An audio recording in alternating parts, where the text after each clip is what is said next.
Welcome to Paperweights, the podcast where two self-proclaimed gym rats and shooting enthusiasts delve into the world of literature with a sprinkle of humor. Although their biceps could crush a walnut, don't let that intimidate you. They also have a nerdy side. Mike and Brandon have a voracious appetite for reading, particularly in the fantasy genre, and they want to share their passion with you. So grab your protein shake and your favorite novel and join us for a humorous and insightful journey into the world of books with Paperweights.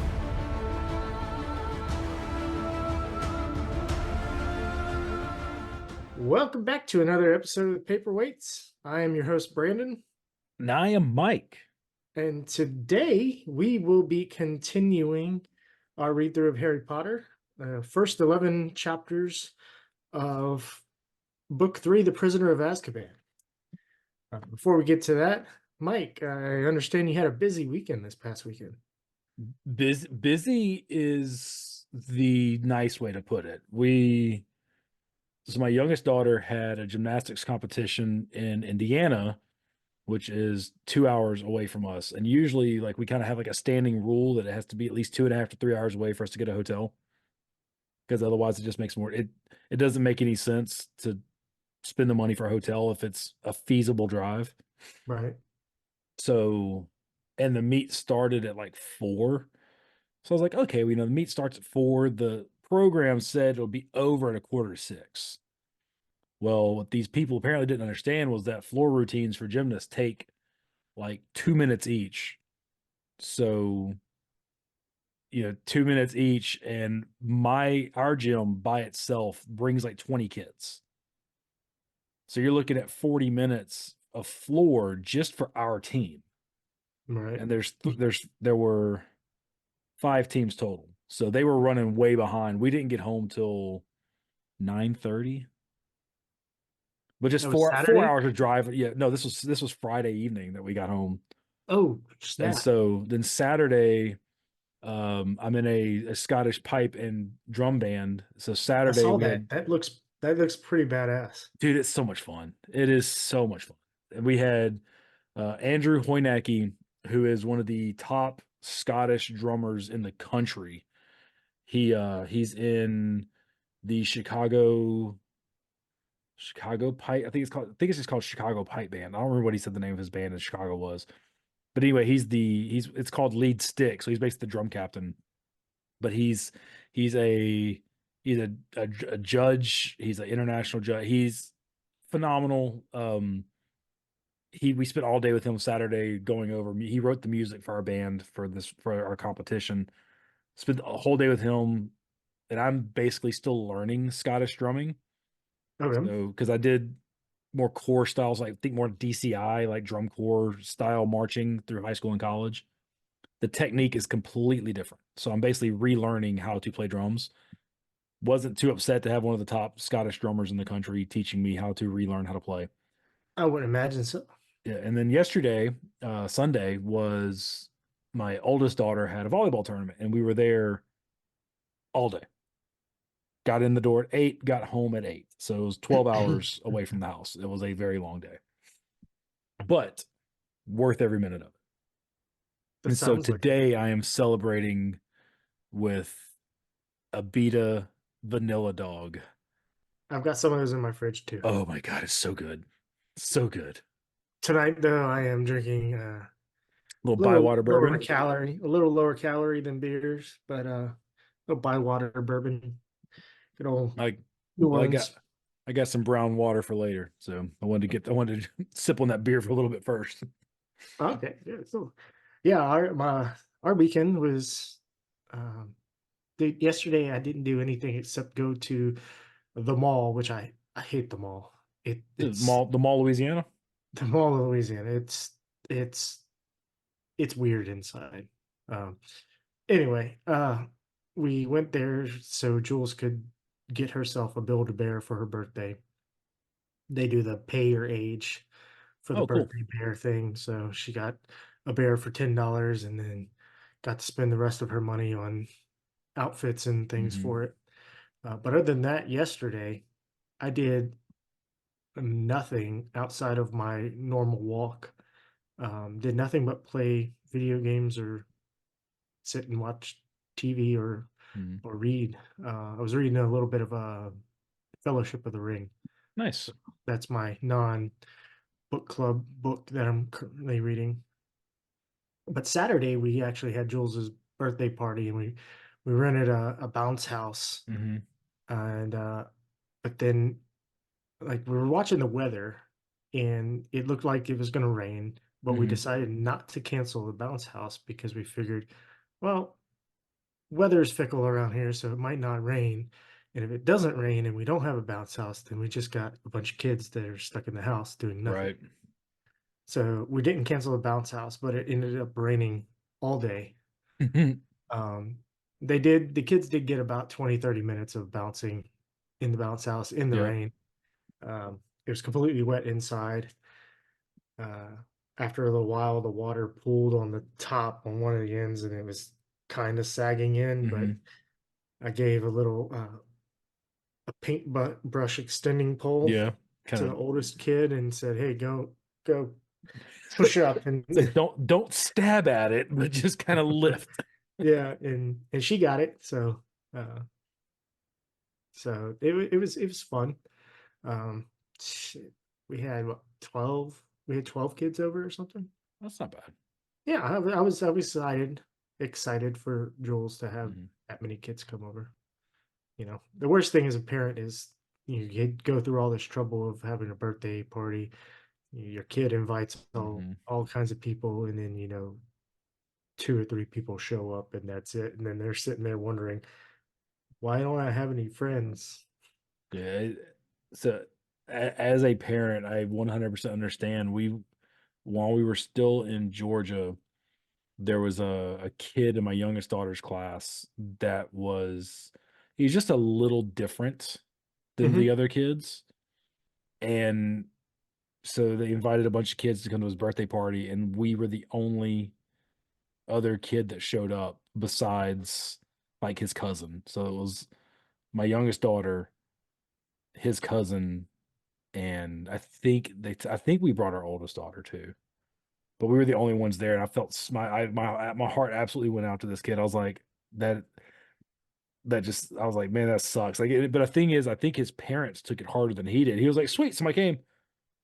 I mean, they had a big they rented a big water slide thing, and it was like they already because it was like during the summer, and so they kind of already knew. They were like, yeah, we kind of figured that we wouldn't get a lot of kids. But I was like, man, still, y'all been here for how long? And like, like I didn't say anything. I was like, y'all invited us, we're coming. Like just because I know how I know how my kids would feel if they were on the receiving end of that. It's like we always, if we get invited, unless somebody is just sick and cannot do it, we're going because I know I would hate for the kid to be nobody came to my party, and that would as a parent that would just suck. I hate it. Yeah, the schools nowadays make it hard though, because like if They you're really gonna, do. at least my daughter's school, if you're gonna invite kids to your birthday party at school, you Hmm. have to bring an invitation for every kid in your class. Yeah. I'm like, okay, why? Like realistically, you're not friends with everybody in the Right. class. Like, and so what if little Bobby gets his Mhm. feelings hurt because he's not invited to your party? Yeah, they kind of had the same rule at the last couple schools we were at. I don't know about this school. But what I found that's worked for us because I think it was my oldest daughter's party one year. She was like, I don't want to invite everybody. So I just reached out to her teacher and I was like, hey, I know y'all send folders home every week with all the kids' stuff. I was like, is there any way that my daughter can bring birthday invitations and put them in the folders that are going home for the kids that she wants to invite? And her teacher was like, yeah, that's fine. Because that way she's not walking around class handing out invites. And actually what ended up happening was the teacher just took the invitations and she put them in the envelope in the folders for us for the kids that were invited. Nice, So nice. that has worked out. We did that a couple times. It actually worked out really well. I don't know how it's going to work at this school. This school's like this school's more complicated. They make, but we do have like a list with like all the teachers' phone number or all the parents like phone numbers and emails, so Hmm. we can just shoot out an email to the kids in the class. That Yeah, my daughter got a couple of people's parents' phone numbers, and my wife reached out to them. Heard back from one, but not the other. So it's like, okay. But, all right, you want to get started on our book discussion? that absolutely. So I will like say again, and it was confirmed. Like this book is the first one where you can really feel something building. Like it feels like not even just with the actual Prisoner of Azkaban, but Right. like you can feel like there's like a couple of things going on that feel long term, and I agree. I love that with this book. I would agree with that. All right, so what you got with the start? All right, so chapter one. Let's see. I got a chapter one was Owl Post. Mm-hmm. So short summary, biggest things that happened in there, and you can add to these, and we can discuss them all. So if I skip anything or miss out anything, just feel free to add in, jump in, and I'll be like, "Oh yeah, you're right. I forgot about that." I usually do. Yeah, That's you pretty have much our MO at this point. yeah, you have an impeccable memory. I make better notes, but you have a better memory I wouldn't go impeccable, but it's compared to me. So, but I have so many things that go through my head, Mhm, and like I can switch back and forth between different subjects and topics like so quickly. mhm. I have to at work because That's somebody will fair. be asking me about a general ledger question, and then somebody will go, "Hey, how's the sales thing work?" And or inventory, and I have to Right. swap back and forth um, all the time. So, Owl Post, let's see, starts off Harry's working on his essay at home. Mhm, Um, he received gifts in the card from Ron, Hermione, and Hagrid for his mhm. birthday, and received a letter from Hogwarts about the Hogsmeade trip. And he, I noted down that he was happy for the first time on his birthday in his life. So he's Mhm. actually happy. It was also the first time he got cards Yep. on his birthday. So, Yeah, it was pretty cool because he was happy because that's whenever he got the letter from Ron saying that his family had won had won some contest and they had gotten I think it was like 700 galleons, so 700 pieces of gold, mhm. and so they got to go on a trip to Egypt to go see his brother, Oh and, yeah, that's right. and it was so part of the reason why he was happy was because his friend was like actually getting to go out and do stuff, and it was really neat because he was the Dursleys weren't making him keep Hedwig in her cage. She was getting to go out and fly, and she had been gone for a little bit, and she showed up with I never can say the Weasley's owls. Is it Errol? I say Errol. Yeah, so she shows up with Errol and then some other random owl that I guess was the owl delivery system that Hermione used to send his gift. That's kind of what I surmised from that because the letter from Hermione said I ordered it by owl post, and Yeah, so I figured that was the special delivery owl. But yeah, it was kind of cool to see his friends like out and experiencing life and getting to do things they normally didn't get to do. yeah. And one of the things that Ron, you missed over was Ron actually sent Harry a present along with it that he Hmm. bought in Egypt. Yep. He sent him a sneakoscope or a pocket sneakoscope, and Yep. so if there's someone untrustworthy around, it'll light up and spin. And we Hmm. actually see that happen Yeah. in one of the later chapters in this section, and the kids are just like they just go, "Hey, can you shut that thing up?" Yeah. And it's so crazy because that is going to because they kept saying how they think it's faulty, but it ends up being some pretty insane foreshadowing later. So Yeah, but we won't go into spoilers Which because well, we can't go out. I'm really going to have to be hard to not go into the second half of the book. I haven't read the second half of the book yet. I'm going to be nice and I plan to not start it until we finish this. But yeah, because I do know what's coming, it's like we gotta be kind to our readers that haven't read the entire mhm. thing. But yeah, we will find out some more stuff. Let's see. The paper that he was writing. So this is the first time they have take home homework. Yep. And so the name of his essay is Witch Burning in the 14th Century. He had to write about witch burning in the 14th century was completely pointless. Right. And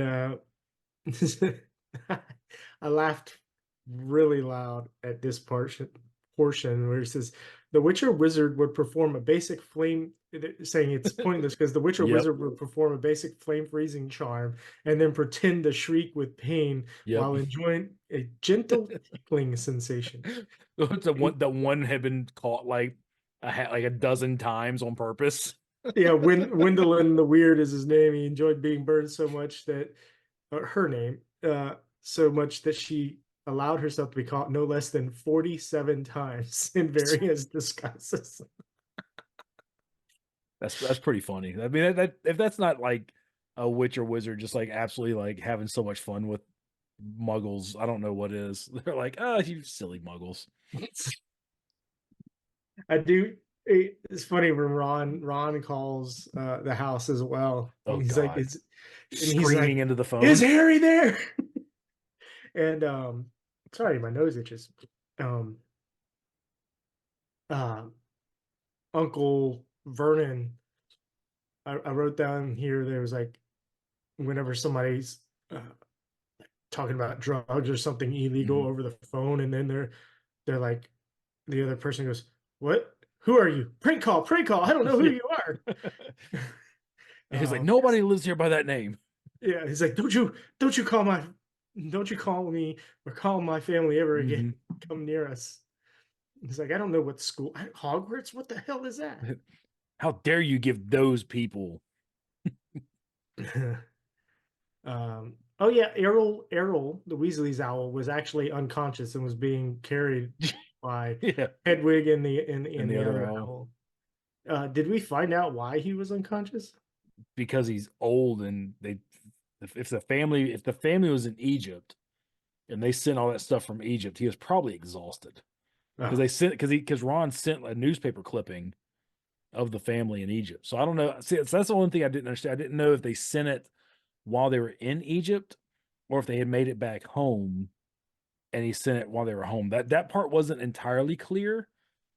My guess is that they sent it after they got back because I don't think they would send their owl from Egypt to England. That just seems a little crazy to me. yeah, but it But is the magic. but Errol's old and wore out. He can't fly like he used to. Give the owl a break. He's tired. Yeah. Hermione is also on vacation and on holiday in France. Yep. She sends the birthday gift she sends is a broomstick servicing kit. That's pretty cool. Yeah, it's like a shoe shine kit, Mm-hmm. but for your broom.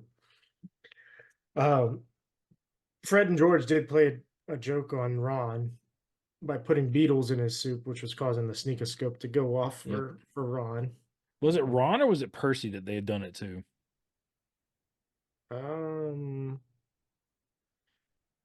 It might have been Percy. I didn't note down who exactly. I think it was Percy because Percy had been voted because he tells them that Percy was voted head boy, and so like Fred and George were pretty much going after Percy relentlessly Oh, it from was that Bill. moment on. Oh, It Bill, was that's actually right. Bill. Yeah. I can click on these things and it goes to that page. Oh, nice. Yeah, it is pretty convenient for discussing and taking notes here. So they're going after Bill because they hadn't seen him in a while. I guess they were trying to catch up on pranks. Yeah. But I mean that's basically the chapter. They were just, hey, here's the cool stuff that's been going on lately. I will say that one of the big differences between this the start of this chapter in the movie was in the movie he was trying to do his homework by wand light, Right. I remember which that. was interesting to me because in the movie he's using a spell. He's using Lumos, which is a spell, but they're not allowed to do magic outside of Hogwarts. So that was, I don't know if that was just like a mistake and they just kind of expect people to look over that, or if Lumos, because it just kind of makes the wand light up, if that doesn't really count. It might be an exception, you know. So Yeah, they don't really explain it. And in the book, he's using a flashlight. This is a typical flashlight. So anyway, right.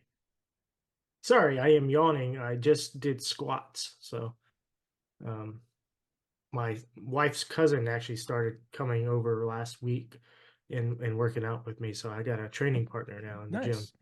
So it's pretty cool. I Uh unloaded like 900 pounds of wood out of the back of my truck. So I that was my heard workout for the day. downloaded. I heard you say downloaded 900 pounds of wood. I mean, it basically was downloaded because I took it down out of the back of the truck and put it in my backyard. So The last thing worth noting is that Harry got a monster book of monsters from from Hagrid, Hagrid. and he's like, "Why would he send me this? This is Right. crazy." Little does he know that was one of the required books for year two, second years. Chapter 2 is Aunt Marge's big mistake. Mm-hmm.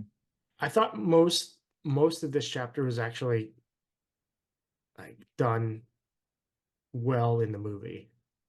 Except for in the movie, whenever like after he get so the whole thing is like she shows up, she's an absolute horrendous person. Like she's terrible. Oh yeah, Which she's I mean, she fits right in with the Dursleys, but she is a horrible, horrible person. And she's going off about Harry's parents, and he gets mad and does unintentional magic, makes her expand and blow up like a balloon. I could have sworn in the movie that he got that a letter showed up saying that he was expelled from Hogwarts for doing the magic. I could have sworn that happened. But I maybe that was the last book. I don't remember. My memory's a little foggy. yeah, mine too. Um, yeah, I don't remember exactly how that went by. I don't either. I do think that it's important to notice or to note that no wait, that didn't happen yet. Never mind. Forget I said that. Yeah, do a memory charm. Mm-hmm. So biggest things that happen in this chapter: Aunt Marge visits. Mm-hmm. Harry says he will be good if Uncle Vernon agrees to sign his Hogsmeade permission slip. Mm-hmm. And so, like, all right, if Harry's gonna blackmail him into doing this, then he needs to have Uncle Vernon sign the paper first. That was my thought too. Like, hey, dude, you sign this paper. I will do whatever Now, you want. I'll agree to everything. But if you're And going to so, make me sign it later, I'm no promises, dude. so like Harry tries to blackmail Uncle Vernon, but then Uncle Vernon reverses it. Mm-hmm. He's like, Hits haha, him with that Uno reverse. I agree. If you do all that, Mm-hmm. I will sign the paper. Harry's like, oh, okay, yeah, deal. Yeah. Like, Great. dude, you should have been like, wait, no, you Mm-hmm. sign a paper. And then I'll do I'll it. do this. Then Harry loses it on Aunt Marge, who is insulting his dad and his parents. Yeah, he's Started she's off with, being she keeps comparing his parents to dog breeding, and I can't say I blame Harry. I probably just would have straight up used magic because she oh says yeah, if there was something wrong with the bitch, there's something wrong with the litter, and it's like, what'd you call my mama? Because hold up. um, so a few things. Found it funny that Dudley was complaining about how long the walk was between the fridge and his television in the living room. So they got him a different TV for the kitchen. That is a fat person like and I say that I'm a big dude. Like I am not a skinny person by any means, but even I don't have a TV next to my refrigerator just because the walk is too far. Come on. Well, Jeez Louise. my kitchen and my living room, there is a separation there, but um, so it's like a giant door frame Mhm. or threshold, whatever you call it. There is no door because it's too Right. big, but the majority of it is wide open Mhm. between the two. But there is part of a wall that comes down from the ceiling Right, right. in between two of the things. So you could Mhm. actually hang pictures up on that piece if you wanted to, or whatever house decor. So Mhm. if you're standing in the kitchen or sitting at the kitchen table, you can look into the living room and watch the Right. TV. Let's see. The news of Sirius Black breaking out actually reached the Muggle world, Mhm. which later on we do find out that Cornelius Fudge was like, of course we needed to inform them because he killed 27 people, Yep. supposedly. I think that's the number. Was It's it 20? close I thought it enough. was Sounds good. 13. Maybe 13. I don't remember. Um, We'll get to that shortly. yeah. Description of Aunt Petunia. She was the noisiest woman in the world and spent most of her life spying on the boring law-abiding neighbors. Mhm. It's a terrible, terrible It goes back to person. book 1 where it talks about how long her neck was and using it to like look outside around all the stuff. So it kind of ties in. Uh, Uncle Vernon is I don't see it's he said, when will they learn? Said Uncle Vernon, pounding the table with his large purple fist, that hanging is the only way to deal with these people. Is he talking? uh, I wrote down, he's like, he wants the death sentence for all convicts, or either that or all magic users. Well, he doesn't know that Sirius Black is a magic user because they don't say, but Okay, yeah. so So he just kind of anybody keeps that goes to jail, he wants them to hang hang. him. He is, dude, he is something else. Like, my gosh. He's He's so the quick to worst. throw out those people and hanging, and it's just like, man, like if he was in the South, he would be the first one to wear a pointy hat and a white robe. Like I Oh. just don't like this guy. I don't like him at all. uh, let's see. Who act? Oh, Dudley's fifth birthday party. Aunt Marge whacked Harry around the shins with her walking stick to stop him from beating Dudley at musical statues. This is, and then gave okay. She gave a computerized robot to Dudley, Mhm. but then a box of dog biscuits to Harry. Harry Um, can't catch a break, man. Like nobody that he lives with likes him at yeah, I all. mean, I wonder like CPS or something should the UK equivalent of Child CPS Protective Services should definitely have been called at and some point. gotten Harry out of there somehow. Uh, Harry agrees that to tell her that he's attending St. Brutus's secure center for incurably criminal boys. Yeah, dude, later whenever she's like, do they use the cane? He's like, "Oh yeah, loads. I've been whipped tons of time." And she's like, well, as if you're talking that good about it, it must not be doing it enough. Like, what? He's just like, "Yeah, they beat me all the time." She's like, "Obviously not good enough. You need to be beat more." My God. Terrible person. uh,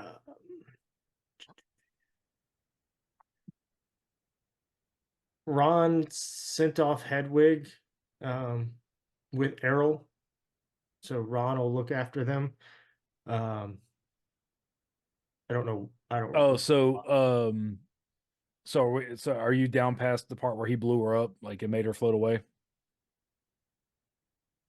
No.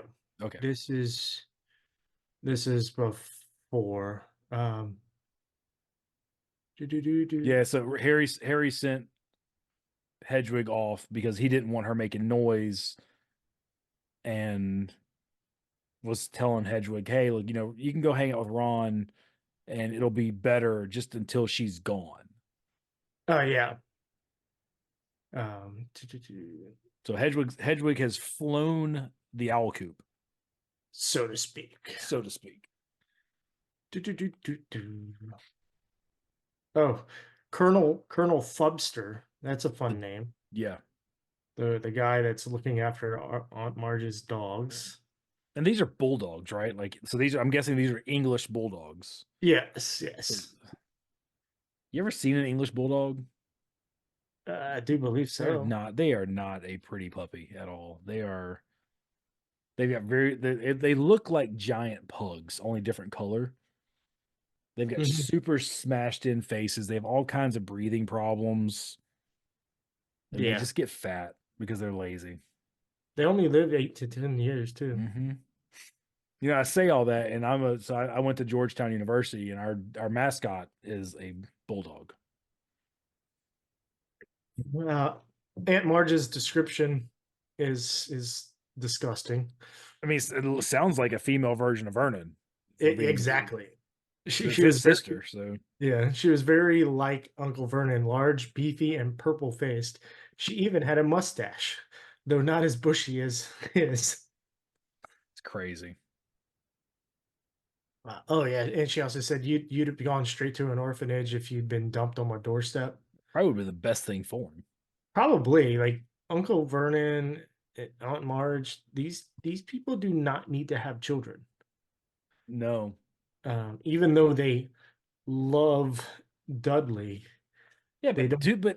but do they? I mean, listen to like Dudley just keeps getting bigger and bigger, and they pay him for good. Literally pay him for good behavior.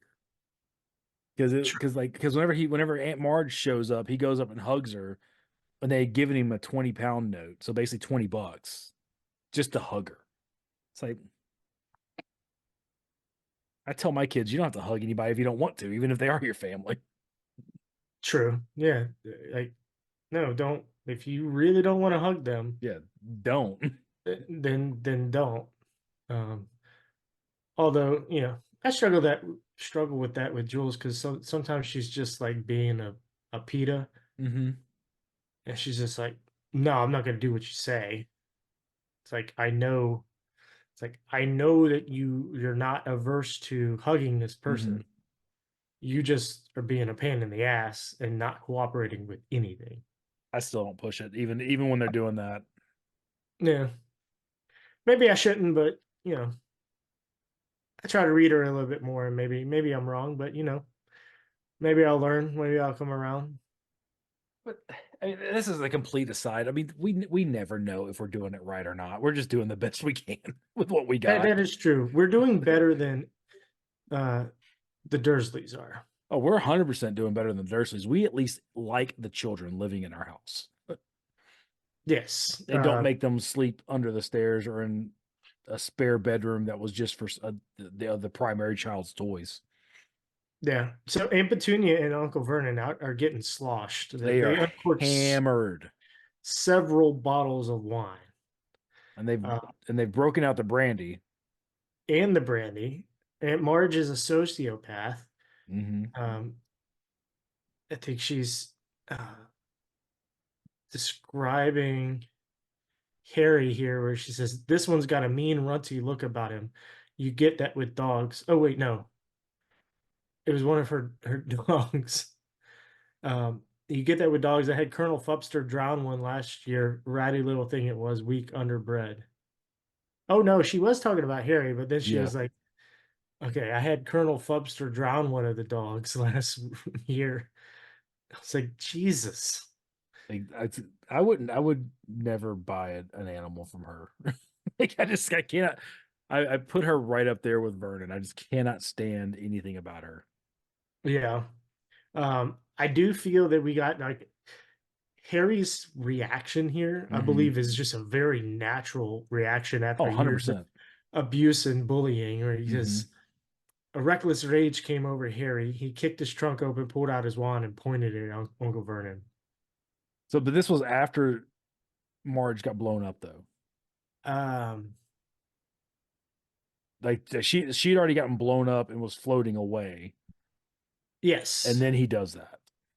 Yes. She was blown up and was Yep. floating away, and he's like, "You come back here and put her right." Yeah, and he's like, "No, dog, I'm done." So like, I 100% agree. Like, she is just going off on his parents, like drunk or not. Like, that's you don't. Why would you do that? Like, as a normal human, but for the sake of the argument, we'll just go with obviously she's just a horrible person. But also, And he didn't necessarily cast a spell. no, because like they said earlier in the first book, like whenever young wizards and witches get super emotional, things just happen. Like And boners.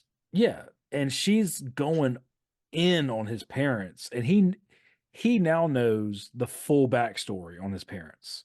Mm-hmm. And so she's like, yeah, they were just a bunch of drunks, low lifes, blah, blah, blah. And he's like, you're wrong. You don't know how wrong you are. And so he just gets so mad that, After biting his tongue for so long, too. yeah, I mean, and let's face it, like at this point in time, Harry would have no idea how to even cast a spell to make her blow up like a hot air balloon. Right.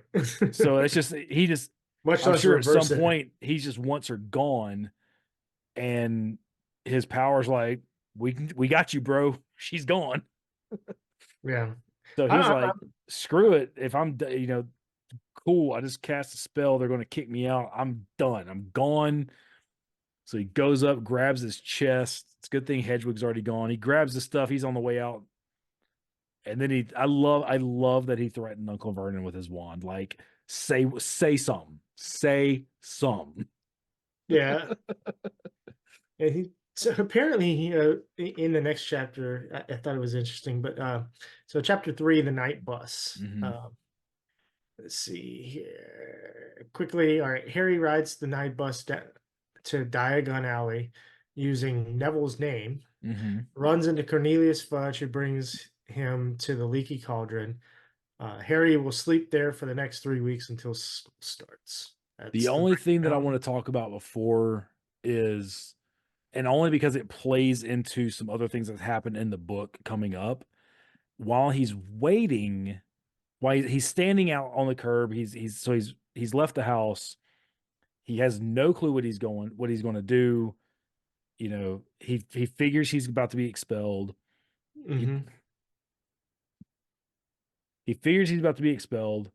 He doesn't really know what's going on. So he pulls out his wand and he thinks he sees something.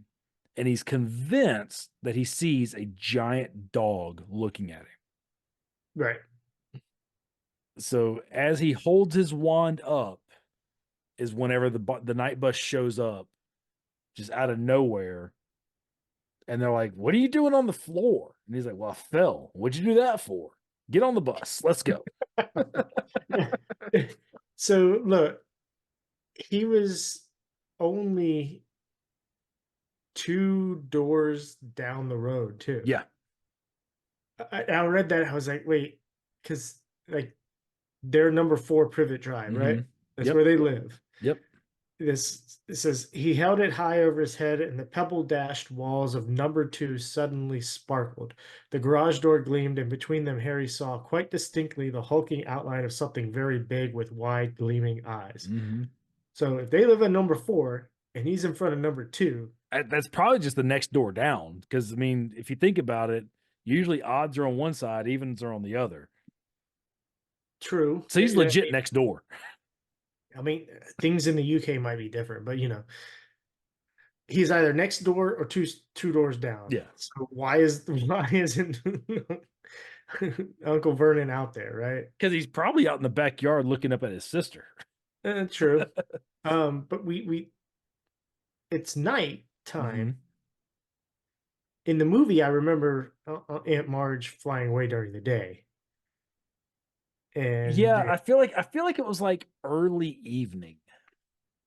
Like not quite night, but close. but in the book, she floated away, and then Mm-hmm. he jetted out of there. Yep. Um, I did like so. Harry Potter, fresh out of a jailbreak from Dursley Penitentiary, hopes to survive on his own in exile. I mean, you're not wrong. Like he's like, then he could get the rest of his money out of his vault and begin his life as an outcast. uh, the night bus is a triple-decker, violently purple bus, Yes. peered out of thin air. Uh, he's afraid of the ministry coming after him, so he uses. So What? he's like, you know what? Let's get Neville Longbottom in trouble. Like, but I mean, what else? What else are you gonna do? Like, you're gonna think of the first person, but like he picked. He didn't want to pick one of like his really good friends, right? So he didn't pick Ron. He didn't pick Hermione. You know, I probably would use Malfoy. But he's so well known. Like Well, the dad is. the Malfoys, the name, Yeah. the family name is too well known. I don't think the night bus would have cared. Because the I night don't bus they just seem like a bunch of like, I don't know, like the night bus is such a chaotic event. Like I really don't think they would have cared enough to know who was on the bus or not. Because they were just like, cool, whatever, get on, let's go. I do like that in the movie there's a talking head, but in the We book don't there get that in the book. we don't. It's like, hey, take it away, and so Mhm. we got like a Caribbean, Jamaican shrunken Yeah, head. Jamaican shrunken head and just some old dude driving the bus. And this one we just get Stan checking people onto the bus and then Ernie driving, but we don't get I the think shrunken Jamaican head. in here with Stan, or Ern, one of the two. You ever been to Ripley's one of the Ripley's Believe It or Not museums? Yes, I have, unfortunately. So you know their mascot is like, or maybe it was just one character, one person from history that they had in there where he could bring his bottom lip so Hmm. far up his face. Yep. That's what I think of when I think of one of the two of them. I can't remember which one it is, but I can see that with Ernie because Stan talks too much. yeah. So the bus does have snacks, Does have snacks which is cool, and and hot you get a chocolate. toothbrush and hot chocolate and a toothbrush. Yep. Um, Too bad the hot chocolate spills all over them. But what do you expect whenever it kind of like accelerates and brakes violently and nothing, like all the beds just kind of like they slide back and forth? Yeah, that was a good. When I think about the bed sliding back and forth, I definitely think of the movie. Yeah, I think they did that one really well. I love how they described people getting off the bus as looking like they were ill, like getting ready to hurl as they were getting off the bus. I'm like, yeah, that checks.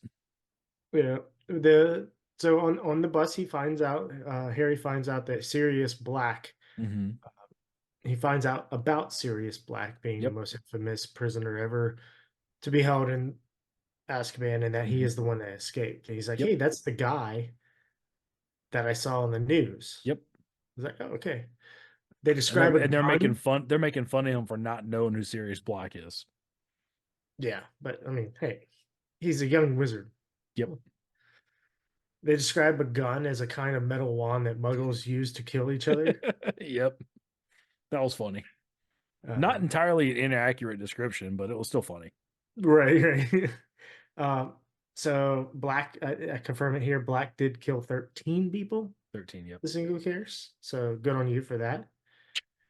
Um, Vampire. Oh, yeah. Wait. Oh, Sirius Black. He thought Sirius Black looked like a vampire Yeah, because he was all because he like, has black with his waxy white mhm. skin. Um, And he looked all like withdrawn and shrunken in because he'd been in Azkaban. yeah. See here, this is where my highlighting gets the better of me, right?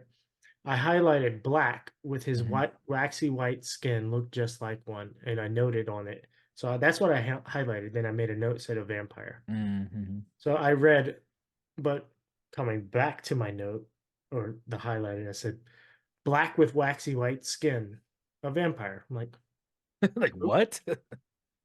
no, Sirius Black Hmm. with his waxy white There skin. you go. Okay, now I got you. I'm gonna learn how to read my notes at some point in my life. One of these days. Yeah, I mean, I'm about to turn 39 coming up, so maybe, hopefully, it's soon. Maybe. Um, So we're at the leaky cauldron that we're at. Before that, he walks when he's getting off the bus. He Mhm. walks right into Cornelius Fudge. Yeah, Fudge basically greets. I don't know how, but Fudge basically greets the bus as it shows up. Yeah, it didn't seem like it was planned. Yeah. But he's like, Harry Potter, and they're like, who? No, Well, that's then Neville Longbottom. Yeah. He's like, no, this is Harry Potter. Yeah. We do find out Cornelius Fudge punctured. They punctured Miss Dursley, Mhm. Aunt Marge, Marge. and her memory had been modified, so she has no recollection of the incident at all. So here's my question: why didn't they do that to the Dursleys?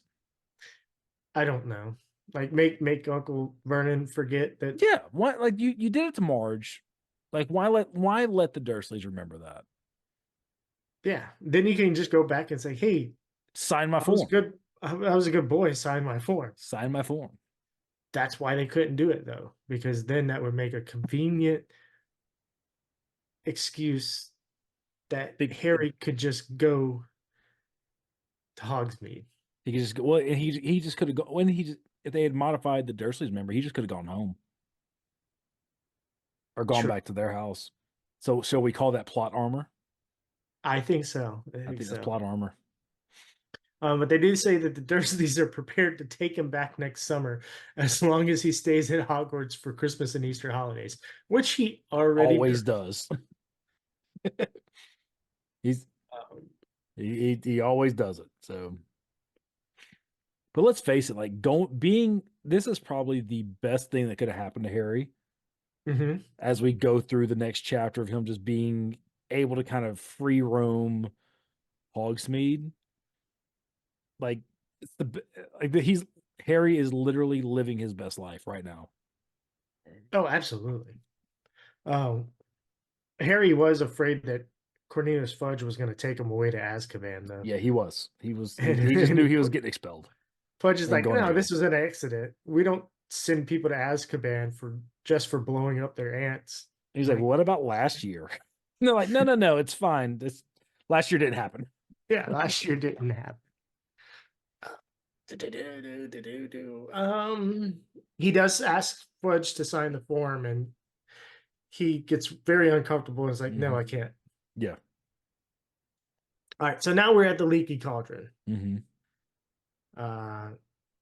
Harry buys his books. Ron gets Scabbers checked out. Hermione gets a cat. Harry overhears the Weasleys say that Sirius wants to kill him. Mm-hmm.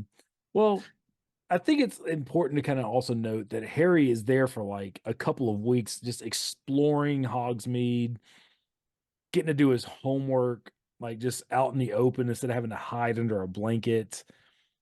And like he goes to I think it was the ice cream shop he goes to, and the owner of the ice cream shop like helps him with his homework and keeps bringing him free ice cream. Yeah, Like he goes to where is it, the broomstick shop to look at the fireball. There's a new several times. He has to talk himself out of buying because it basically would have taken all the gold he had was buying this new broomstick, the Firebolt, which is the fastest broomstick ever. So he's trying to figure out, like, he's like, well, I've never lost a match on my Nimbus, but man, that Firebolt, that's something.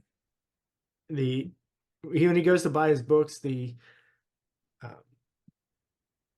shop owner is like, "You're a third year," and he's like getting ready to open up the cage to get a monster book of monsters, and he's like, "No, I don't need that one. I already have one of those." He goes, "Oh, thank God! Goodness.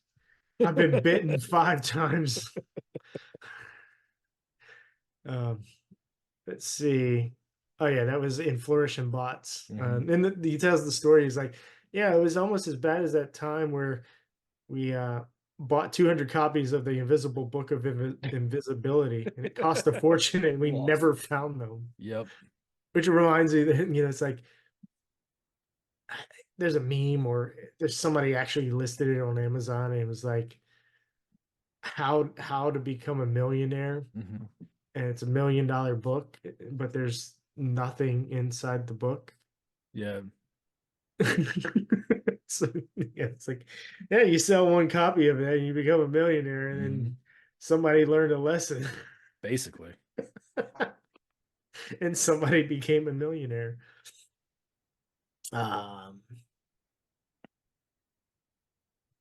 Oh, a book catches Harry's eyes.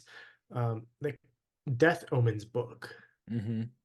And I think this is Well, it's Death because Omens. was it the book that caught his eye, or was it because he's taken divination and had to buy that book? Well, he's taken divination and he Right. has to buy this book. Death Omens: What to Do When You Know the Worst is Coming. Right. But the book catches his eye and he's staring at it because it showed a black dog that was large as a bear with gleaming eyes. Right. He thought it looked oddly familiar, which we do learn. Oh wait, no, this is not the book he needed. It's a different book. The book he needed was Unfogging the Future. That's what it was. But it was near The other one. It's in the section of that had Death Omens, because that's probably a future divination book, or I'm a sure. non-coursework divination book. Yeah. But definitely the cover of it caught his eye because he's seen this Yeah, he's dog. like, that looks like the thing I saw before I got on the bus. Yeah, which we later learn is the Grimm. The Grimm. Um, I never could figure out if that was like a nod to like the Brothers Grimm, or if that was just like what. Like it might. I mean, could just be. the word Grimm itself, though. So, Hermione has taken Muggle studies because she'd be interested in studying them from a wizard's point of view. She's such a nerd. Oh yeah, she's taken all the class. She's that kid that like your freshman year of college is taking 21 hours because that's the most they'll let you take, where all the other people are taking like 12 because that's what full time is. right. Yeah, no, taking anything over 12 or 15 hours is insane. Yeah. Speaking of that, James, what's his name? He played Harry in Harry Osborn in the Spider-Man movies with Tobey. I know who you're talking about, but I don't know names. Yeah, I forgot. It's James something. I gotta look it up. Well, speaking of actors, you saw that Apollo Creed passed away. I did. Like that's sad. Grief Karga, or whatever his name. Why is it not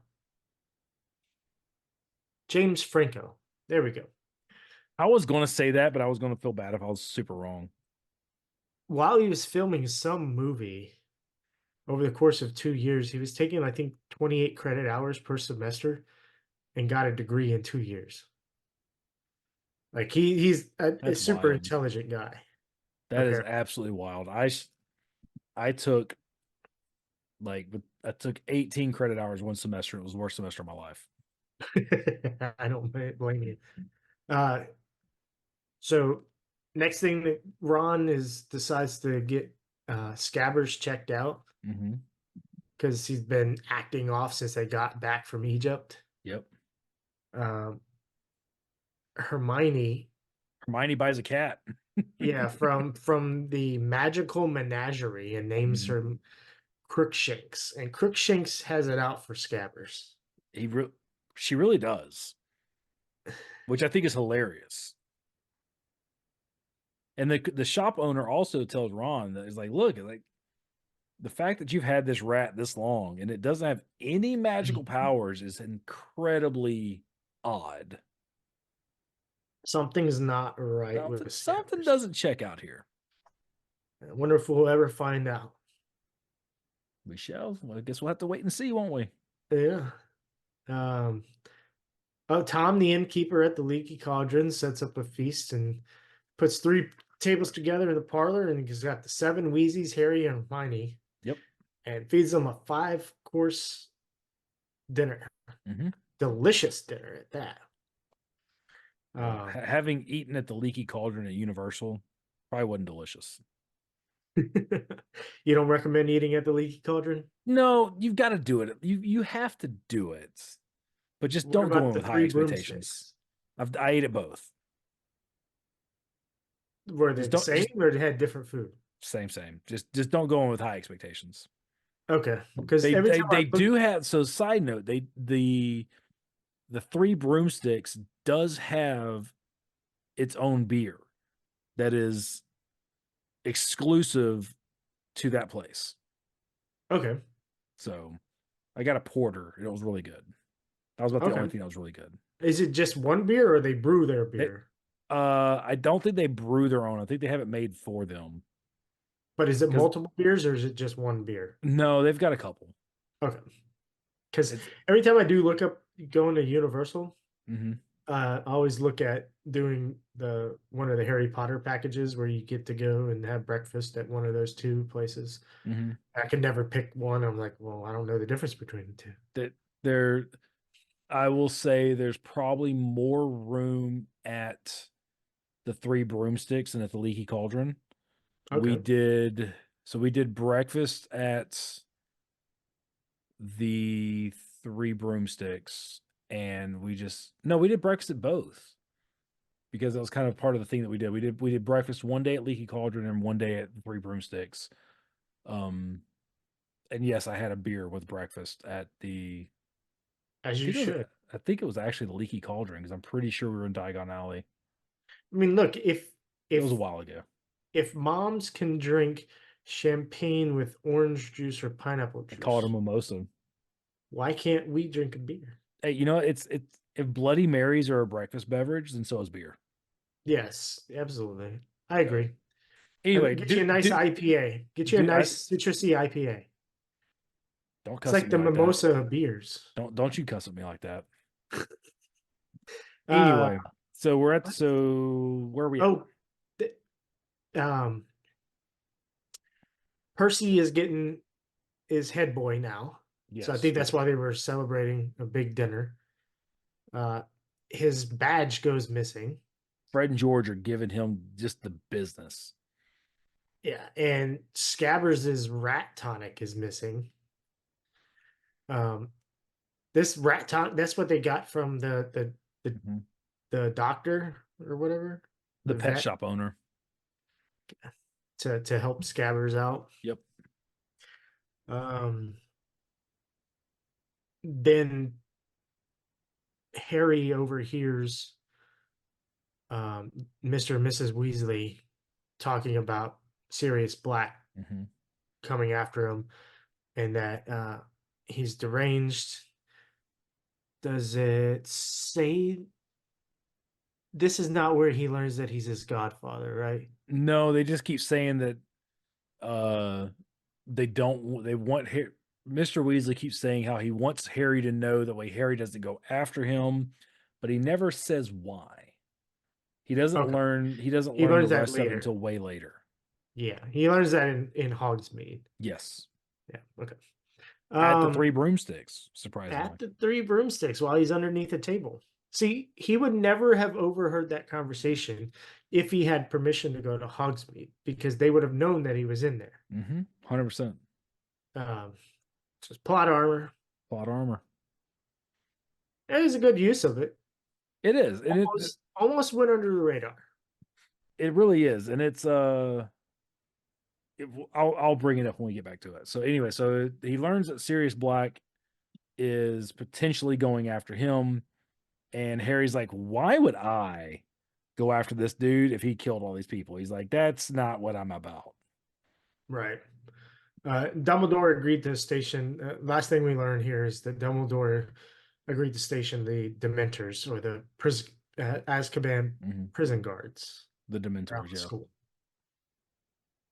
So it leads us to chapter 5, which is the Dementor. We're on the Um, we're on the train. we're on the train again, Hogwarts Express. The gang, very briefly, the gang meets Professor Lupin. The Dementor sucks on Harry. Lupin saves Can you Harry. say that? I don't think you can say that. I mean, Harry's a minor. I don't think you can say that. he sucks Harry's soul. Is that better? I mean, not very, but it's better. I guess it's better. I don't know. Lupin saves Harry, and Hagrid becomes care of magical creatures professor. So, how do you feel about that chapter? I love how the chapter, or they get on the train, and while they're hanging out so Professor Lupin's sleeping this entire time, or at least has the appearance of sleeping. I wasn't 100% convinced he was asleep. He's hanging out. They're all hanging out with Professor Lupin, who's sleeping. Malfoy and his crew show up to start trash, and they're like, "Oh, wait, there's a professor. We should go away." That was probably my favorite thing about that whole chapter. And I also like how after Lupin sent the Dementors away with a spell, he gives Harry chocolate, and Harry's like, do I take this from you? You're a stranger. And he's like, look, I'm not trying to poison you. I'm your teacher. Just take the chocolate. Right. Harry does explain to Ron and Hermione what he overheard the Weasleys Yep. talk about, so they're in the know now. Yep. The whole crew is caught up. And Mr. Weasley made Harry promise him not to go after Black. Almost made him late for the train because of it. But look, right now, I don't understand why Harry would go after Black. Yeah, they really set up a lot early, because everybody else, this is one of those things where like everybody else knows the secret and you don't know it. Which Right, of but then course they're like, we promise me you won't yeah. do this. And Like, Harry's like, why what? would I? It's almost like somebody knowing the future and being Yeah, like, hey, promise me you will not step on this train. right. Like, what train? What train? Like, Yeah. just promise me you're not going to step on this train. And then you go through the rest of your life, you're like, well, what train? Is it Yeah. this train? Is it the Like, next train? is Like, it I all don't. trains? Yeah. Like, do I just not get on a train? And so it's like setting that up. But he's like, I don't understand why. Yeah. But he never actually has that internal dialogue either. He's just like, Right. okay, That would have that's been weird. cool for them to add that, for them to have that with him. Like, why is everybody making such a big deal about this? Because that almost would have been like an aha moment later, instead of it just being kind of revealed. Yeah. Uh, Ron definitely is excited to go to Honeyduke's, and Hermione is talking about Hogsmeade and Yep. like all this information. Well, she's getting excited about the details, and Ron's like, I just want to go to the candy store. Yeah, and they have everything. Pepper imps that make you smoke at the mouth, and great fat chocolate balls full of strawberry mousse and clotted cream, and really excellent sugar quills, which you can suck in class and just look like you're thinking what to write next. And then Hermione says, well, it's an interesting place and sites of historical sorcery. It says the inn was the headquarters for the 1612 Goblin Rebellion, and the Shrieking Shack's supposed to be the most severely haunted building in Britain. And Ron goes back with, and Mm-hmm. massive sherbet balls that make you levitate a few inches off the ground while you're sucking them. Um, But then whenever they find out that Harry can't go, they're like, it's really not that cool. Like they just spent all this time like ramping it up, and then Harry's like, yeah, I can't go. They're like, oh, man, look, it's really not that. It's really not all that. Like, it's just kind of whatever. um, you mentioned Professor Lupin. Mhm. He looks like he's sleeping, but you're not totally convinced. Then the train starts rattling. Mhm. Um, the wind's roaring. A Well, Dementor they're starts. slowing down, and Hermione's like, "There's no way we're there yet." Yeah, but the Dementors stop the train, Yep. and they're searching the train, and they come up. Um, let's see. Oh yeah, Professor Lupin actually wakes up before the Dementor Mhm. comes He through. wakes up as soon as the train stops. Yeah, as soon as the train stops, he wakes up. Then the description of what happens with the Dementor is pretty cool. This is an intense. Well, first of all, the hand that came from the Mhm. cloak, it says glistening, grayish, slimy looking, and scabbed like something dead that had Mhm. decayed in water. And then Harry's as if starts to succumb to the effects of the Mhm. Dementors as an intense cold swept over them all. Harry felt his own breath catch in his chest. The cold went deeper than his skin. It was inside of his chest. It was inside of his very heart. Harry's eyes rolled up into his head. He couldn't see. He was drowning in cold.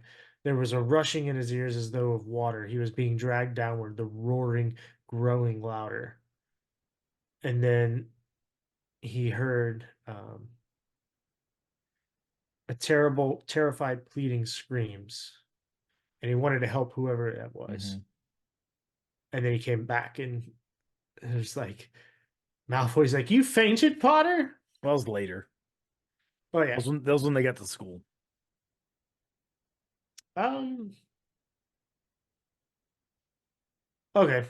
Yeah. So like, Lupin gives him the chocolate, but Yep. then later on, Malfoy is making fun of him Mhm. for having fainted on the bus. Um. And then they run into Hagrid, who's like, "Hey, I'm your care of magical Mhm. creatures professor this year." Yeah, They're like, the train finally gets to Hogwarts, and as soon as they get there, McGonagall grabs Potter and takes him to Dumbledore's office, and it's McGonagall and the nurse, uh, Madame Pomfrey. Madam Pomfrey. Yeah. Yeah, I and was about she's to say all like, Madam Hooch, but she's yeah, the she's the Quidditch. Quidditch person. So Madame Pomfrey's like, well, if you're not going to, you should at least have some chocolate. And he's like, well, Professor Lupin already gave me chocolate. And she's like, wait, a defense against the dark arts teacher that actually knows remedies too? This is amazing. And they're kind of, then he asked, I like that Harry asked McGonagall, hey, can you sign my Hogsmeade letter? And she's like, no. Yeah. Um, And then they go back to the feast, and that's when Malfoy's like, wait, you fainted? What kind of crap is that? yeah. I didn't feel anything was. I didn't find anything, or apparently didn't. Just read for the rest of this chapter, so skipped over the feast. I mean, Uh, that's really, there really nothing really happened at the feast except for Dumbledore announced, "Hey, Hagrid is your care of magical creatures teacher," and they were like, "Oh, well, that explains the book, because who else will pick a book that tries to eat you besides Hagrid?" yeah, And they introduced Professor Lupin, and other than them saying that Snape looks at Lupin the same way he looks at Harry, really not. That's really about it. They're like, I can't yeah, believe he is showing like visible disdain for another teacher at the feast. But here we are. yeah, yeah. And McGonagall would not sign the paper. Nope. Told him no. Pers- Permissions. But she was at least very matter of fact about it. She's like, I am neither your parent nor your guardian. I cannot sign it. Yep. Chapter 6, Talons and Tea Leaves. We get to meet Professor Trelawney mostly and learn about transfiguration. Mm-hmm. Um, and then, of course, care of magical creatures. So Harry attends divination, transfiguration, and care for magical creatures. So he goes to three different classes, Mm-hmm.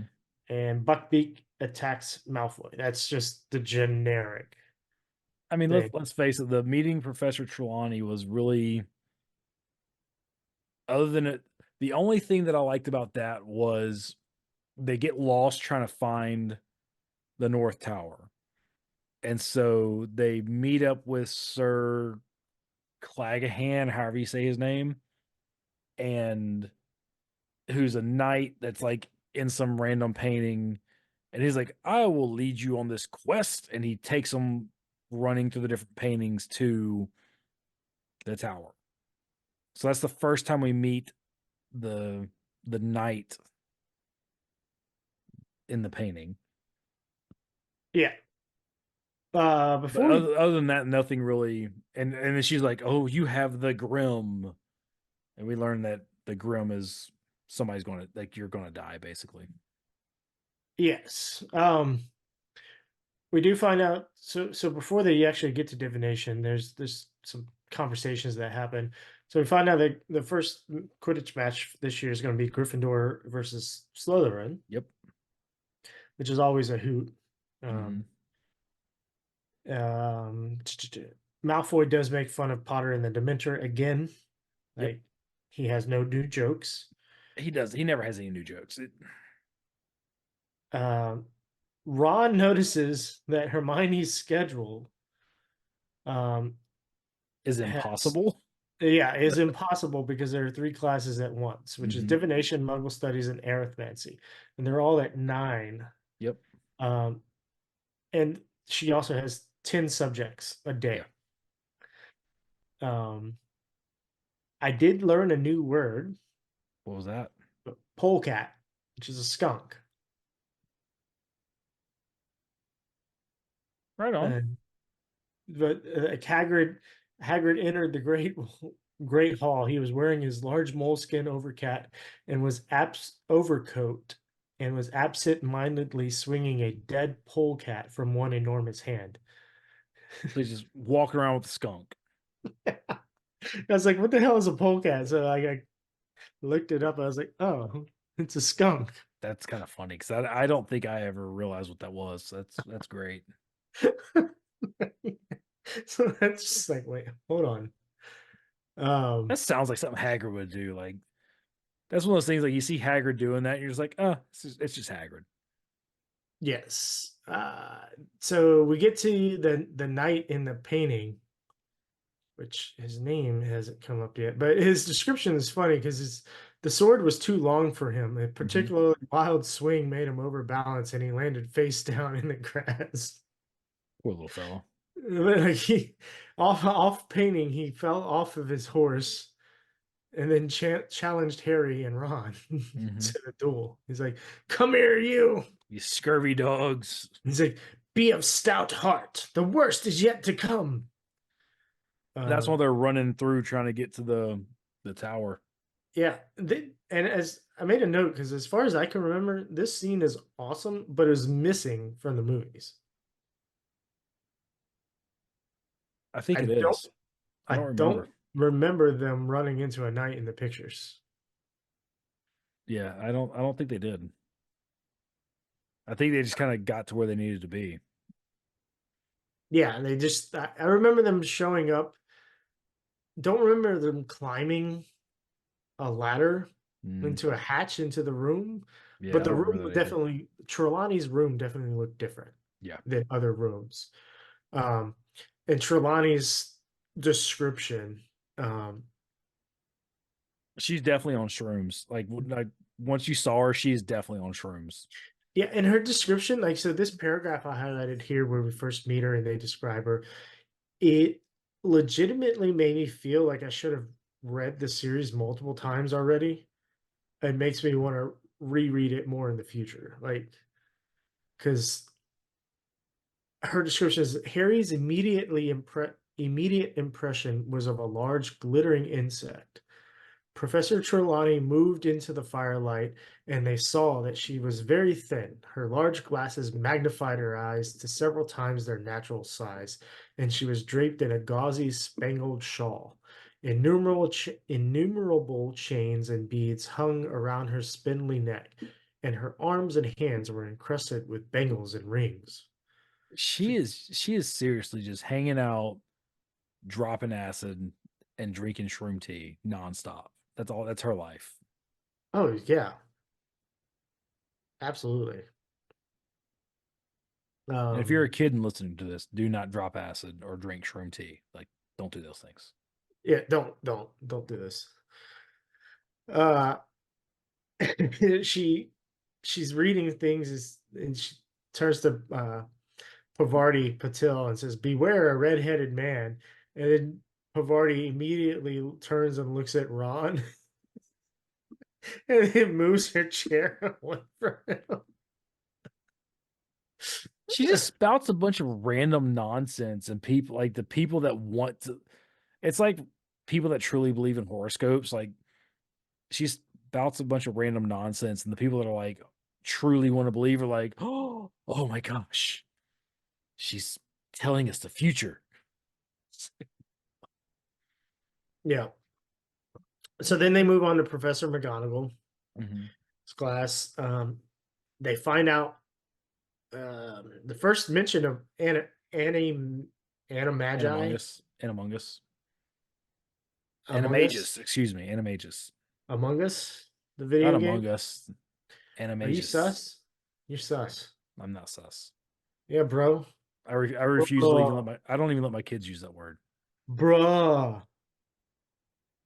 You sus. Anyway. You're Animagi, right. wizards who could transform at will into animals. Mhm. Yeah. And wasn't even watching when she transformed herself in front of their eyes into a tabby cat with spectacle markings around her eyes. So this is the first mention of it in the books. This is the first time they see her change into a cat. Although Right. in the movie, the first movie, they show up to class and then And she goes from a McGonagall turns cat to a from a cat. person. Yeah. Well, because in the first couple of chapters, like Dumbledore recognizes her in her cat form. Right. But this is the first in the books. This is the first time they've seen her do that, and she's like, "That usually gets a bigger response. What's going on?" And none of the kids are like, whatever." Yeah. Um. Oh,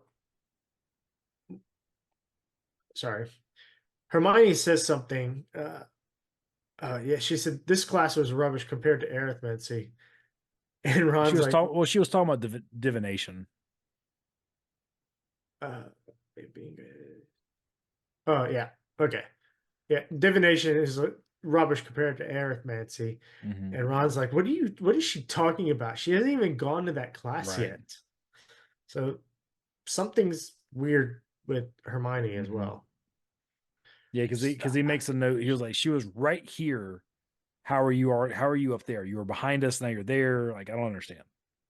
Yeah, something is going Mm-hmm. on with that. Then they go to care of magical creatures. Harry does a great job with Well,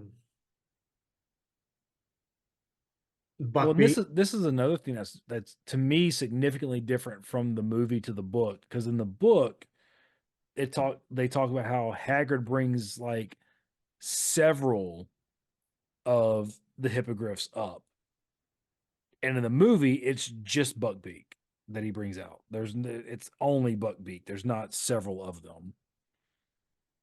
True. Um, but Harry does do well Mm-hmm. with interacting with it, and then And gets to Malfoy ride. does not. And Malfoy overreacts, is dramatic, and it's like, "Oh my god, I'm I'm dying! It killed dying. me!" Well, and then to me that's another thing that was different too, was because right after Malfoy gets attacked in the book, in the movie, Hagrid's like, "Oh my god, what do I do?" And Hermione's like, "You need to take him to the hospital." And he's like, "Oh yeah, yeah." But in the book, he's like, "Hey, I'm going to take care of this." Because to me, in the book, Hagrid is a little bit more put together than they make him out in the movie. Agreed. Yeah, He he seems just has very it. aloof in the movies. Yeah, and in the book, he's still a little bit aloof, but he's got a little bit more together than they make him out to be in the movie.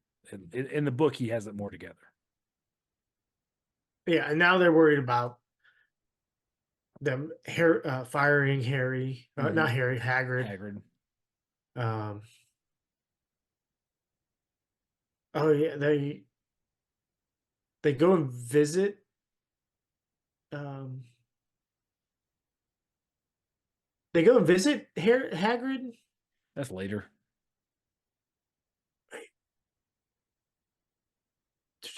Hold on. It's he's faking it. Matt can mend anything. They reckon I started too big. Should have left hippogriffs. No, they go. They go and visit. Um, yeah, they go visit him, and they're like, "You can't go, Harry." Oh, that's right. He's They like, make a big "I'm deal about allowed to it. go, Mhm. walk across the grounds." I mean, Sirius Black Yeah. hasn't got past the Dementors, has he? So he goes. They go out and visit Hagrid, and Hermione and Ron are talking to Hagrid, and then when Mhm. Hagrid realizes that Harry's out there, He it's like freaks out. he's like, "What do you think you're doing? You're not to go Mhm. wandering around here after dark." And Yeah. then it's like, and the two of you letting him? Um, so then we move on to chapter 7, the boggart in the wardrobe. Mhm. This one's fun. So It was a fun chapter. Like not a lot happens, but it's a fun chapter. yeah, we get Snape makes Harry and Ron prep Malfoy's ingredients. Ron and Harry get suspicious of Hermione, and Mhm. Lupin teaches ridiculous charm against the boggart. Yep. So they start off going to potions, and they're going to make a shrinking potion. Yep. And Malfoy comes in with his arm all in a brace and sits next to Ron.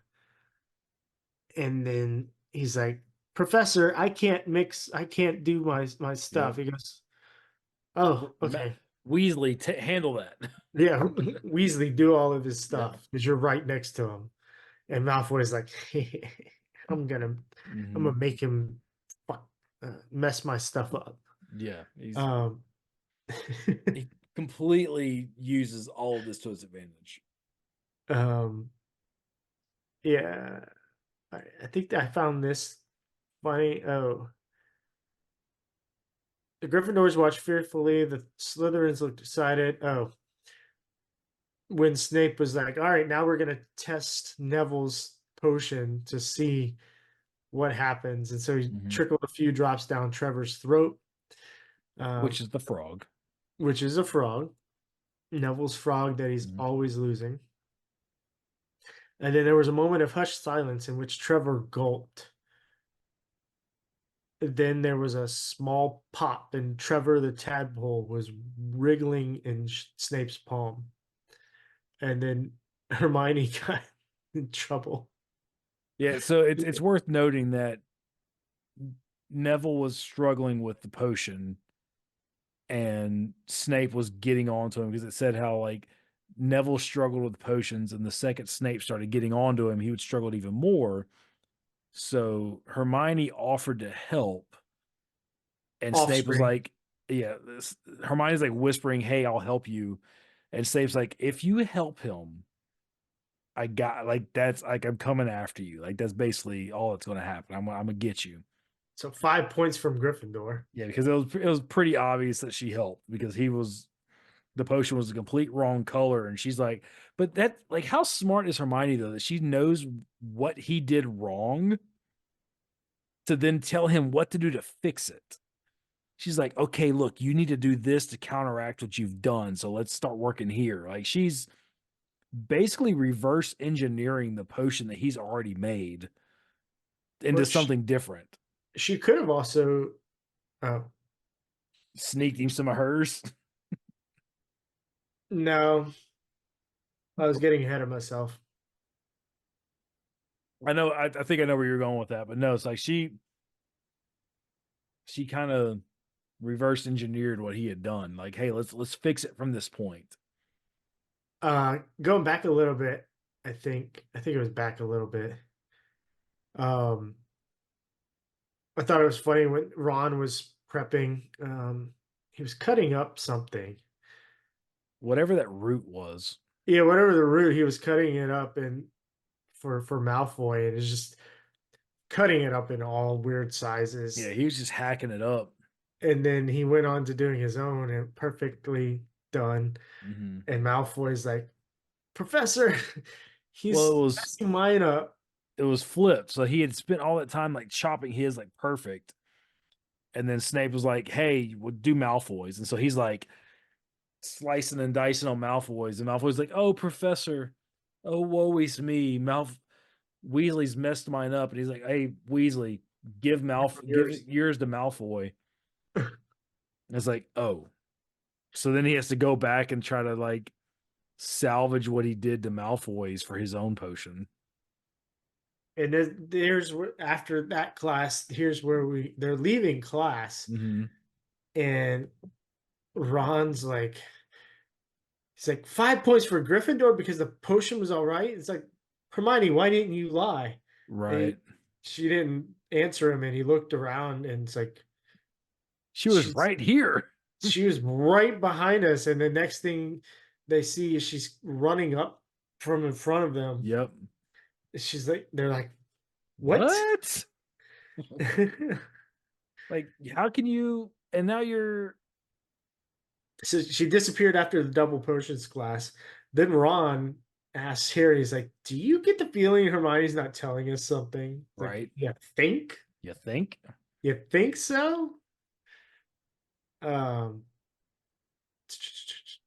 then the next class is Defense Against the Dark Arts, Mhm. and they're going to be learning the spell to ward off a boggart, Yep. Which he doesn't let Harry. Harry have a Mhm. chance. Um, I said Harry, not Siri. Right. My phone popped up. Close. I mean, close enough. Yeah. So Neville is the first one he has do it, which he's afraid of Snape, and so Neville has him imagines him dressed funnily. Yeah. Yeah. Lupin tells him the secret is to imagine whatever you're scared of in a position that is funny. Which the spell comes ridiculous. Yeah. Which So is it funny. works out.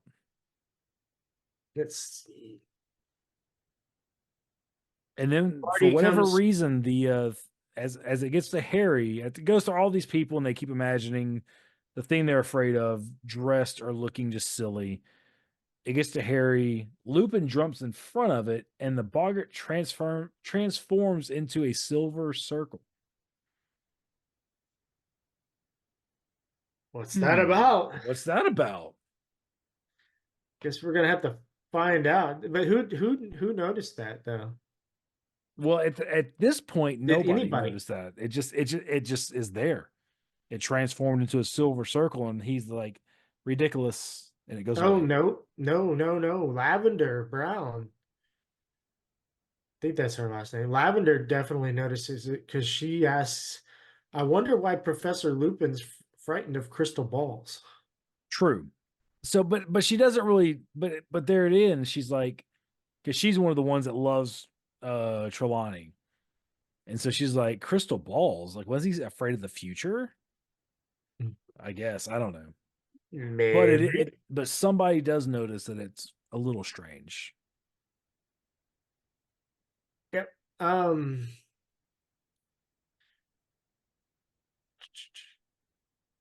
Hermione wishes so she actually likes um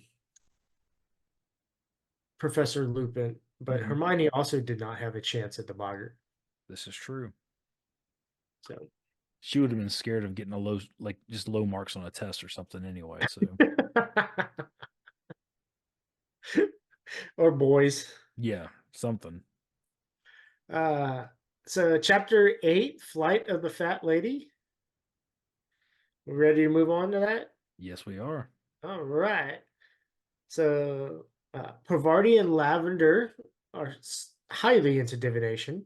Yes. Harry goes to Quidditch practice in the rain a lot again. Again. It's always raining when he's doing Quidditch practice. I mean, that's typical for England, though. That it rains all the time there during the early part of the winter Huh.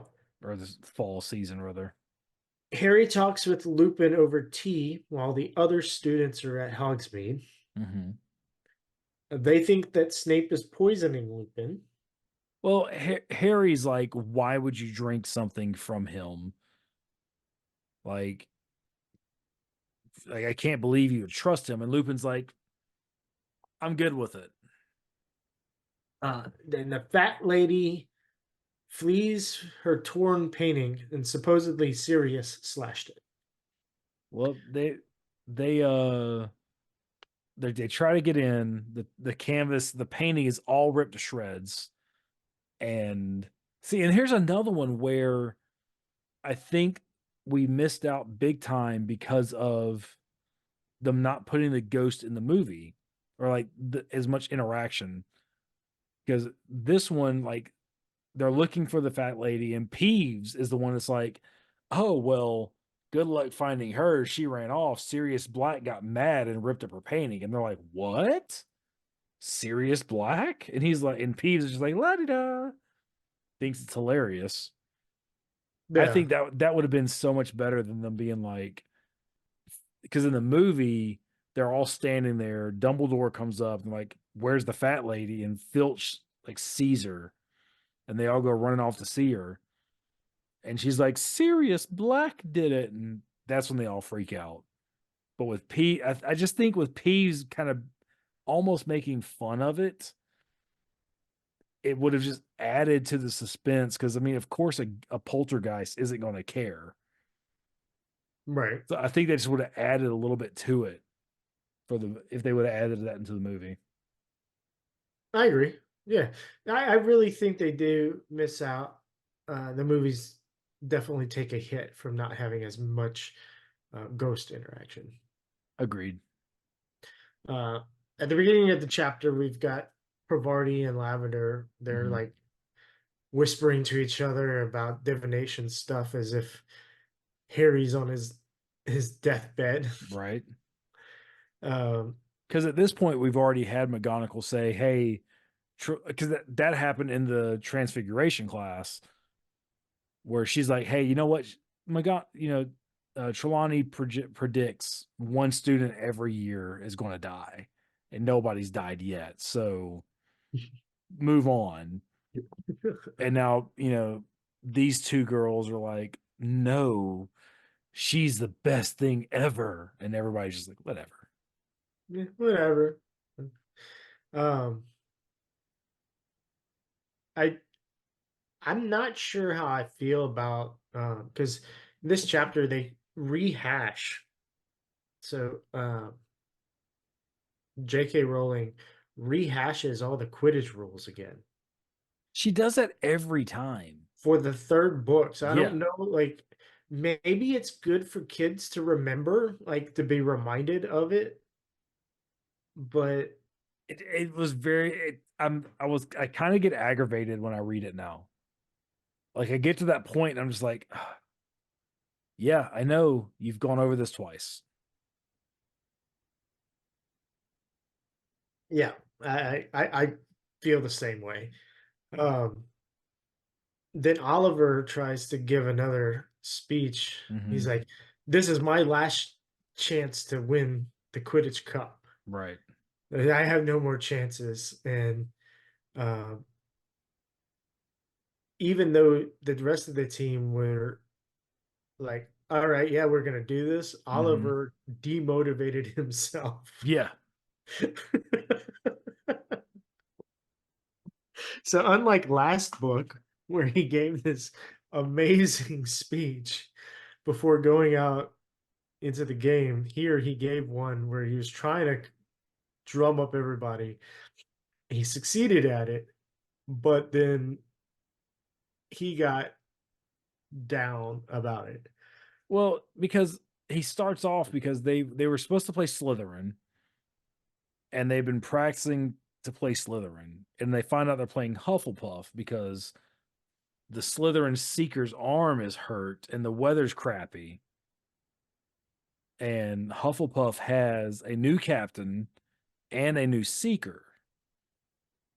Or I don't even know if he's new, but this is the first time we're really being introduced to Cedric Diggory.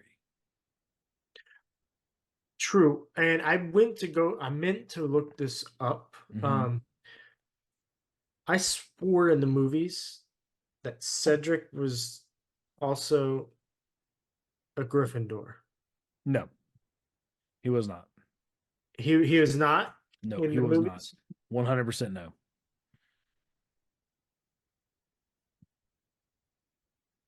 Okay.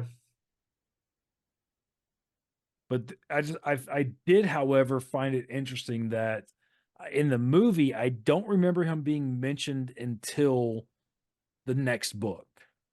I I don't remember him being mentioned in Prisoner of Azkaban, the movie, at all.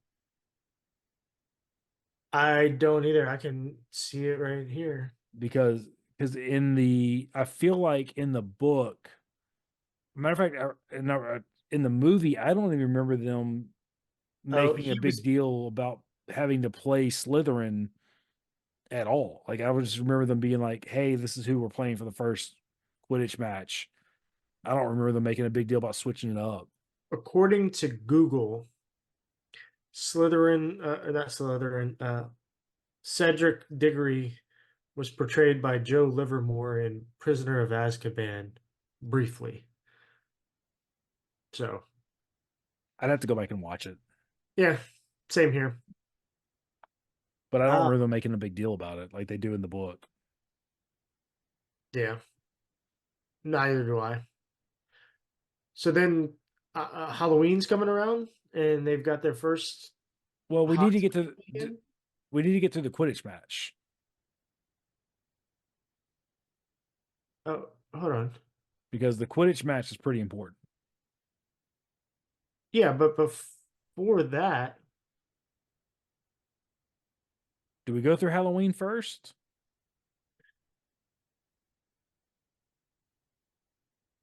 um, I feel like they found out like just a couple days before the match, and I don't remember them going to Halloween next. Maybe they did. I don't remember. I don't. oh, they were just pointing out that the first weekend in Hogsmeade was the end of October at Mm. Halloween. Then the next thing is Crookshanks attacked Scabbers. For like the fourth time. Crookshanks goes after Scabbers nonstop. Yeah.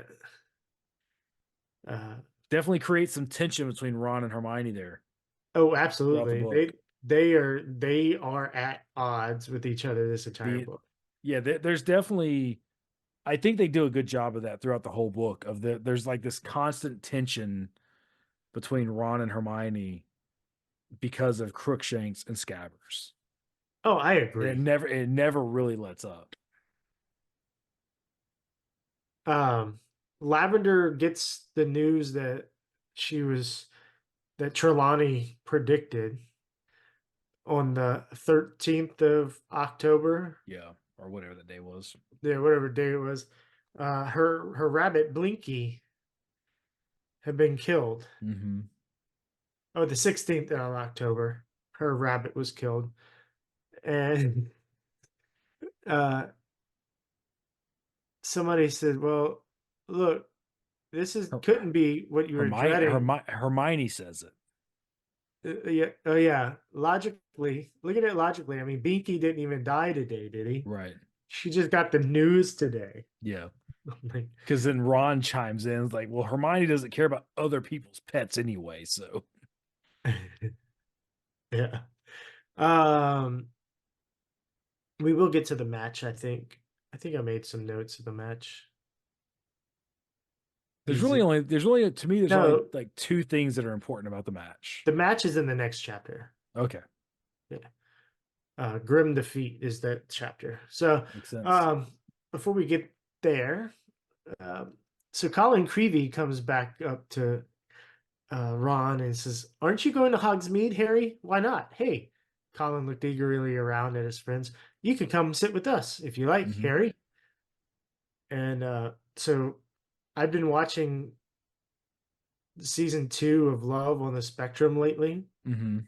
My wife and I just finished watching the second season, and there's one of the guys on there. He has autism, and he was always talking and smiling, Mhm. and he said he feels like he has to smile all the time to let people know that he's happy, so that Mhm. people don't misjudge him.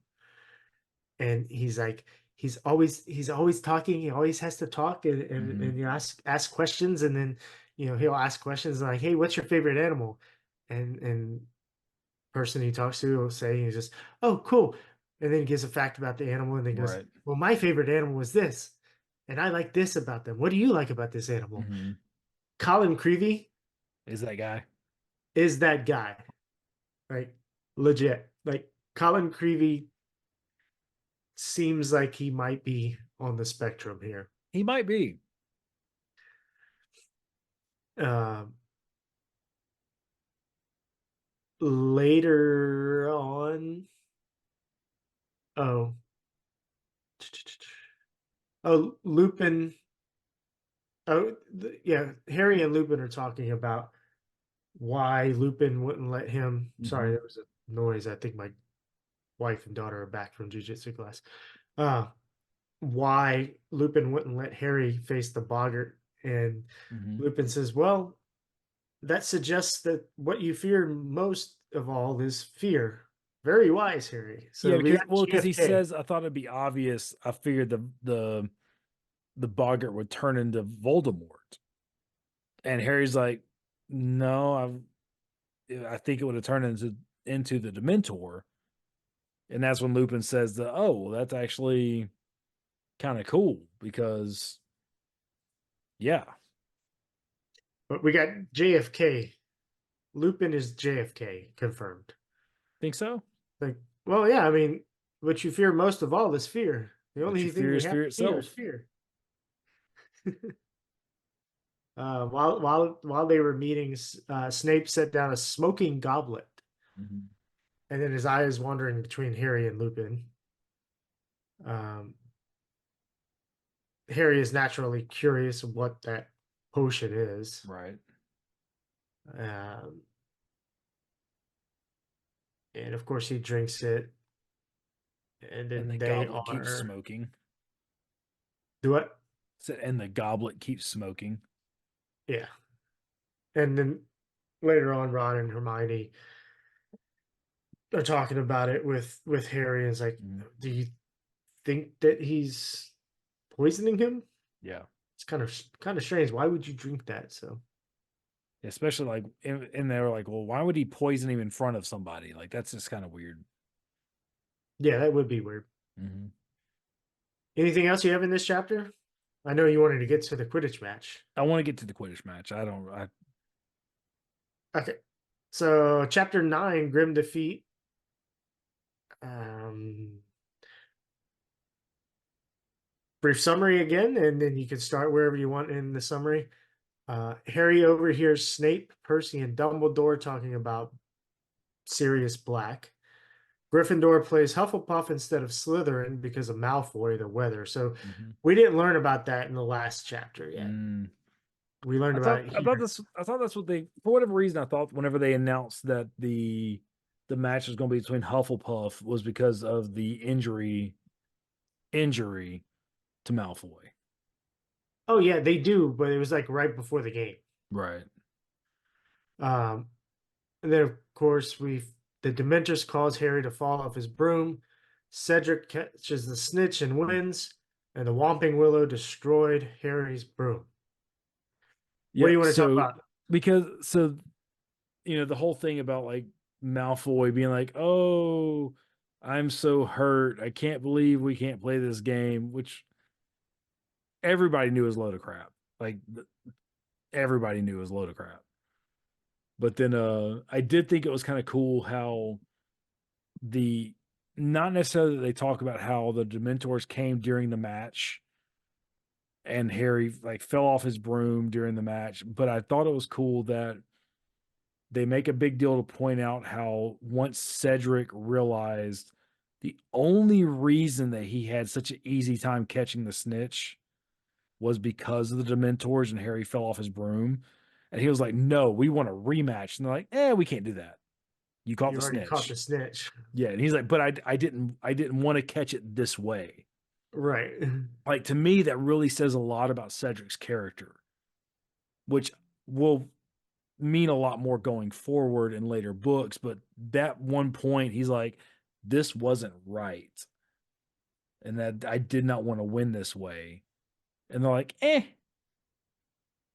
And then the whole thing about we know how much Harry loves flying on his broom and how much that broom means to him. And then for it just to get absolutely wrecked by the Whomping Willow. They're like, Just destroyed. matter of fact, I think they were like, how do they say it? They said something about your broom hit the Whomping Willow, and we know what happens whenever like the Whomping Willow hits back or something. Like we know how much the Whomping Willow loves getting hit or something like that. I forget exactly how they describe it, but it's basically like you poke the bear poked back. Yeah, well, the Whomping Willow said, Ron, it doesn't like being hit. Yeah. But like to me, that was the whole chapter. Like they lost the Quidditch match. Wood is obviously going to be upset, but I love how they kind of set up Cedric to be like this noble person of no, I know Harry's a better seeker than that. This wasn't fair. The Dementors should not have been here. I don't want to win this way. Well, right before the Dementors, so as far as the Quidditch match, right before the Dementors happened, Harry was briefly distracted because he saw the Grim again. He saw a dog. Saw a He saw large the dog dog. again. And then right then, I missed this the first time because Mhm. it was so close. I didn't even, I missed it until I read it later Yeah. where he mentioned, and it's like, yeah, I saw a dog. And I was like, what? Mm-hmm. So I went back and I was like, oh, sure enough, he did see a dog right Yep. before the Dementors started attacking him again. Um, but it's worth noting prior to, um, let's see. Oh no, was it?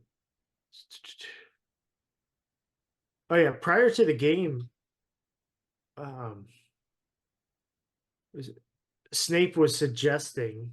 Um, so Percy, Snape, and Dumbledore, they were talking because they were looking for Snape, not Mm-hmm. Snape, Black. Yep. Like all the kids were sleeping in the Great They were Hall, all sleeping in the Great Hall. sleeping, You're right.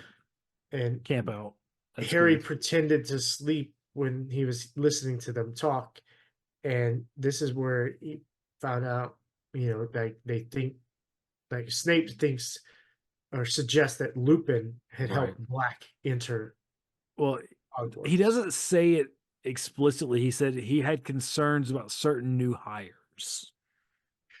Right. So he Right. he he So we said obviously know who he's specifically, talking about. yeah, specifically he said Black could have entered the school with could have entered the school. Oh wait, it seems almost impossible that Black could have entered the Mm-hmm. school without inside help. Right. I did express my concerns when you appointed, and then he was Yes. cut off by Dumbledore, who said, I Right. do not believe a single person inside this castle would have helped Black enter it. Right. But we know. Harry We know who knows. he's talking about. Harry There's only knows. one new person. So And everybody's keeping an eye on Harry here. mhm. Um, let's see. But that's really it for that chapter, I think. No, we do get some foreshadowing when Snape subs for Lupin. Oh, does that happen already? I thought that was next chapter for some reason. That happens in this one. He subs and he Mhm. goes, he's like, Lupin says he's feeling too Yeah. ill to teach today. Right. And Y'all are so going to give me 2 rolls of parchment about how to identify a werewolf. And they're like, Hermione's like, but we don't deal with werewolves for like another couple of months. And he's like, you're doing it now. yeah, and you're turning this into me. Yeah. So like that's nice. Um, Interesting turn of events. yeah. Like why werewolves? Yeah. What is your obsession with werewolves? Yeah, like that's pretty far advanced. And he's like, no, y'all have been taking it easy. We're going to jump to some real stuff. And then Snape again punishes Hermione. Mhm. He's like, "This is the second time you have spoken out of turn, Miss Granger. 5 more points from Gryffindor for being an insufferable know-it-all." Yep. Um, And I do love how later they're like, Ron's like, or they say something about how like, well, we all know she is, but you're a teacher. You're not supposed to say that. Like it makes them right. dislike Snape even more. Oh, during the match, during a timeout, Hermione does use the impervious charm on On Harry's Harry's glasses so glasses. that Yep. they can become waterproof. Hmm. Uh, Basically, she Rain-X's his lenses. You know? And we do find out so we find out more about who he's hearing scream for help Yeah. when the Dementors are around, and that it's his mother. Yeah. He's hearing his mother's dying scream. Yeah, and like take my life, Right. let Harry live. Yep.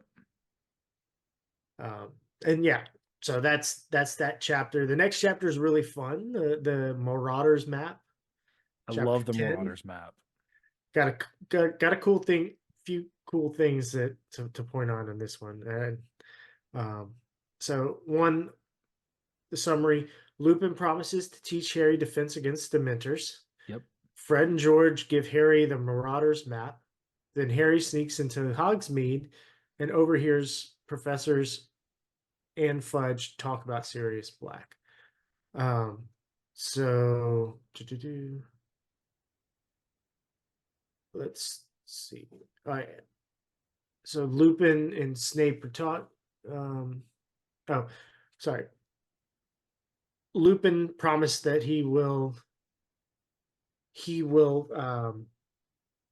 talk to Professor Snape so that they don't have to turn in their essays. Um, then he's talking to Harry about the Dementors' effects and that they their effects don't have anything to do with weakness, and that the Dementors affect you worse than the others because there are horrors in your past that the others don't have.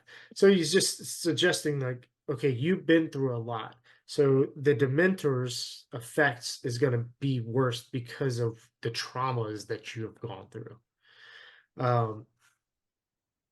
At which point Harry tells him, and says, when they get near me, I can hear Voldemort murdering my mother. Um,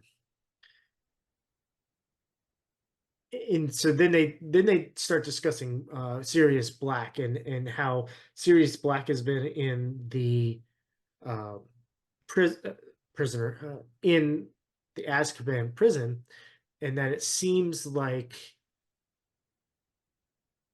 Black isn't affected, because most wizards, when they're around Dementors for so long, they start to drain the power of the wizards. Um, and what else do we have? So, all right, I'll try. Oh, and then that's where Harry was asking Lupin's like, well, how do you deal with the Mentors? And Lupin's like, all right, I promise to teach you a defense against the Dementors the next time. So basically, I just rehashed Mike.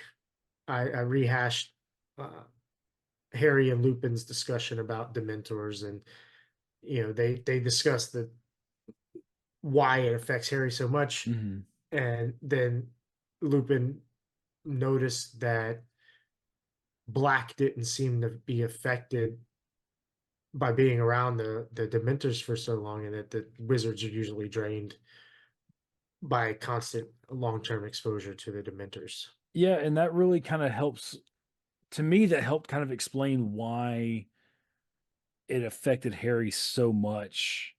And everybody else is like, I mean, it hurt, but like, why did it hurt you so bad? And it's like, not like, if you think about like even the people you interact with day to day, like, you don't know what other people's trauma response is to different things because of what they may have experienced in their lives. So it really is kind of interesting that, Harry's one of the few people to go through such.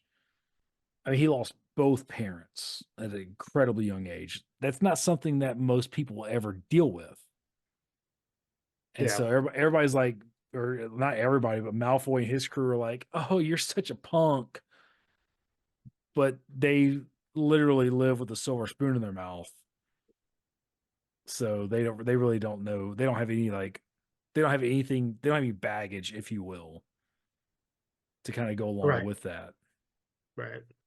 So after Harry and Lupin are talking about the Dementors, um, Fred and George give the Marauders map to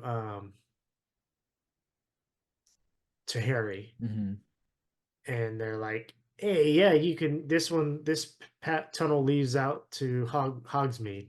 Mm-hmm. Um, and that's where we get the terms. I solemnly swear that I am up to no good, Yep.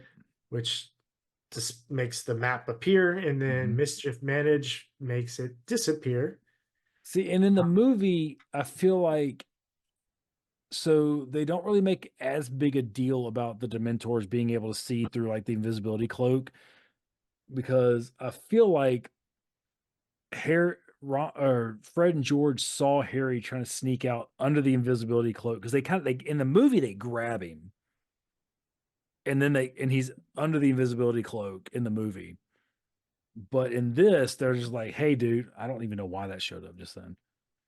In the movie, or in the book, they're just like, "Hey, here you go. Here's this thing." But we also don't really get the secret passages in the movie. Like he just kind of shows up in Hogsmeade, like without we Right. don't really see him like navigating this tunnel. Yeah. I did want to mention here, like I read the name of the map, and it's Messrs. Mooney, Wormtail, Padfoot, and Prongs, Hmm. purveyors of aids to magical mischief. Um, so we can talk about this because we did learn that a lot of people were good friends. Yep. Um, so we we know Wormtail is Well, we don't learn that yet. That we don't learn that one until later. you What we do learn is that we don't learn their nicknames. Let me put it that way. We don't learn their yep, nicknames. you can start to attribute them a little bit here. I would disagree. What we do learn for sure is that James Potter, Sirius Black, and Lupin. Lupin. I don't know why that's there. Lupin and um. Anyway, there were several people that were friends. Peter Pettigrew. Peter Pettigrew.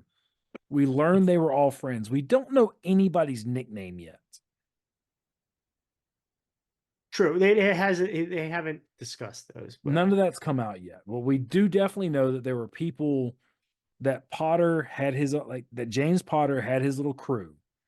Sirius Black was in We learned that coming up pretty quick.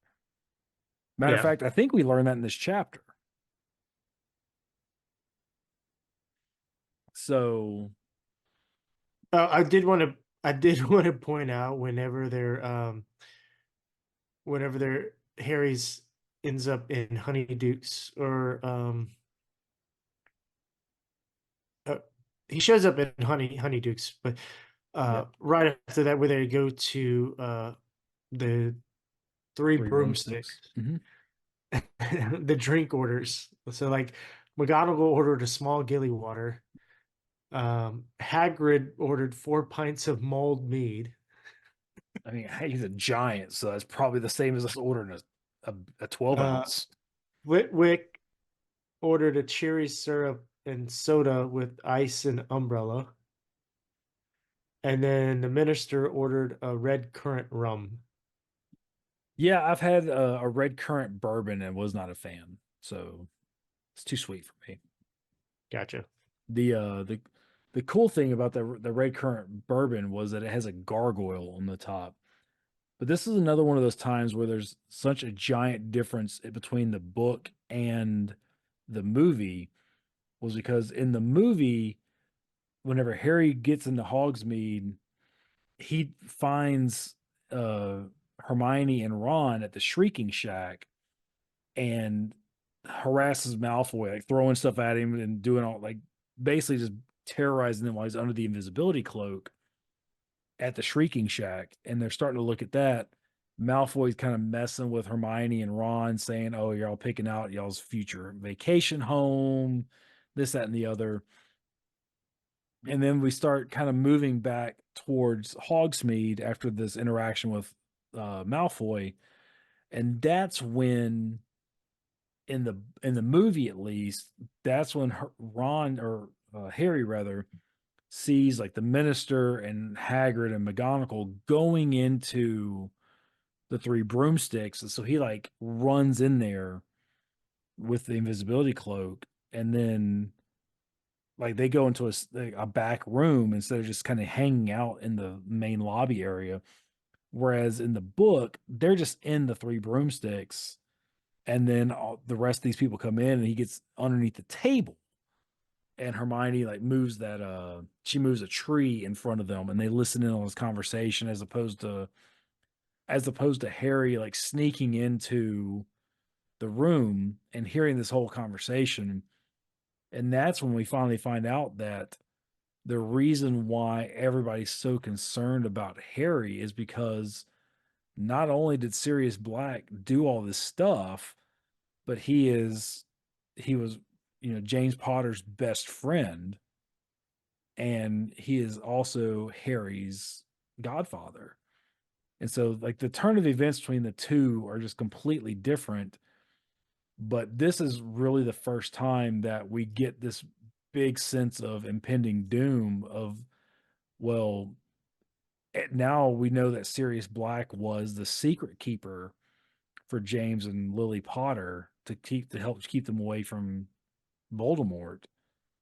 And maybe now Sirius is trying to get to Harry to prove to Voldemort that, hey, I'm still your guy. So that's, to me, that was like the biggest difference is, in the movie, Ron, like whenever Harry hears all this in that back room, he goes like charging out and he's all upset, and now he's like, I'm going to kill him because he finds out that Sirius was his dad's best friend and sold him out.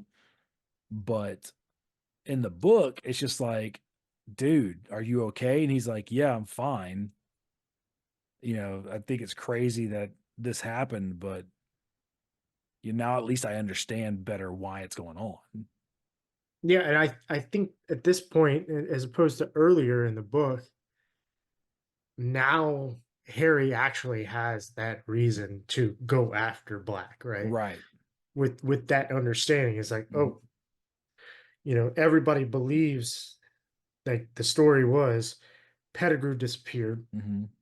Black was the one that killed him, Mhm. um, and because he was like he couldn't believe that Black was the one that did it, and of Right. course, it's just like, all right, everybody thinks Black killed Mhm. 13 people, killed was the one that gave away the location Yep. of James and Lily, and so it's like, I like you said, he was his best friend. Mhm. How could he do this?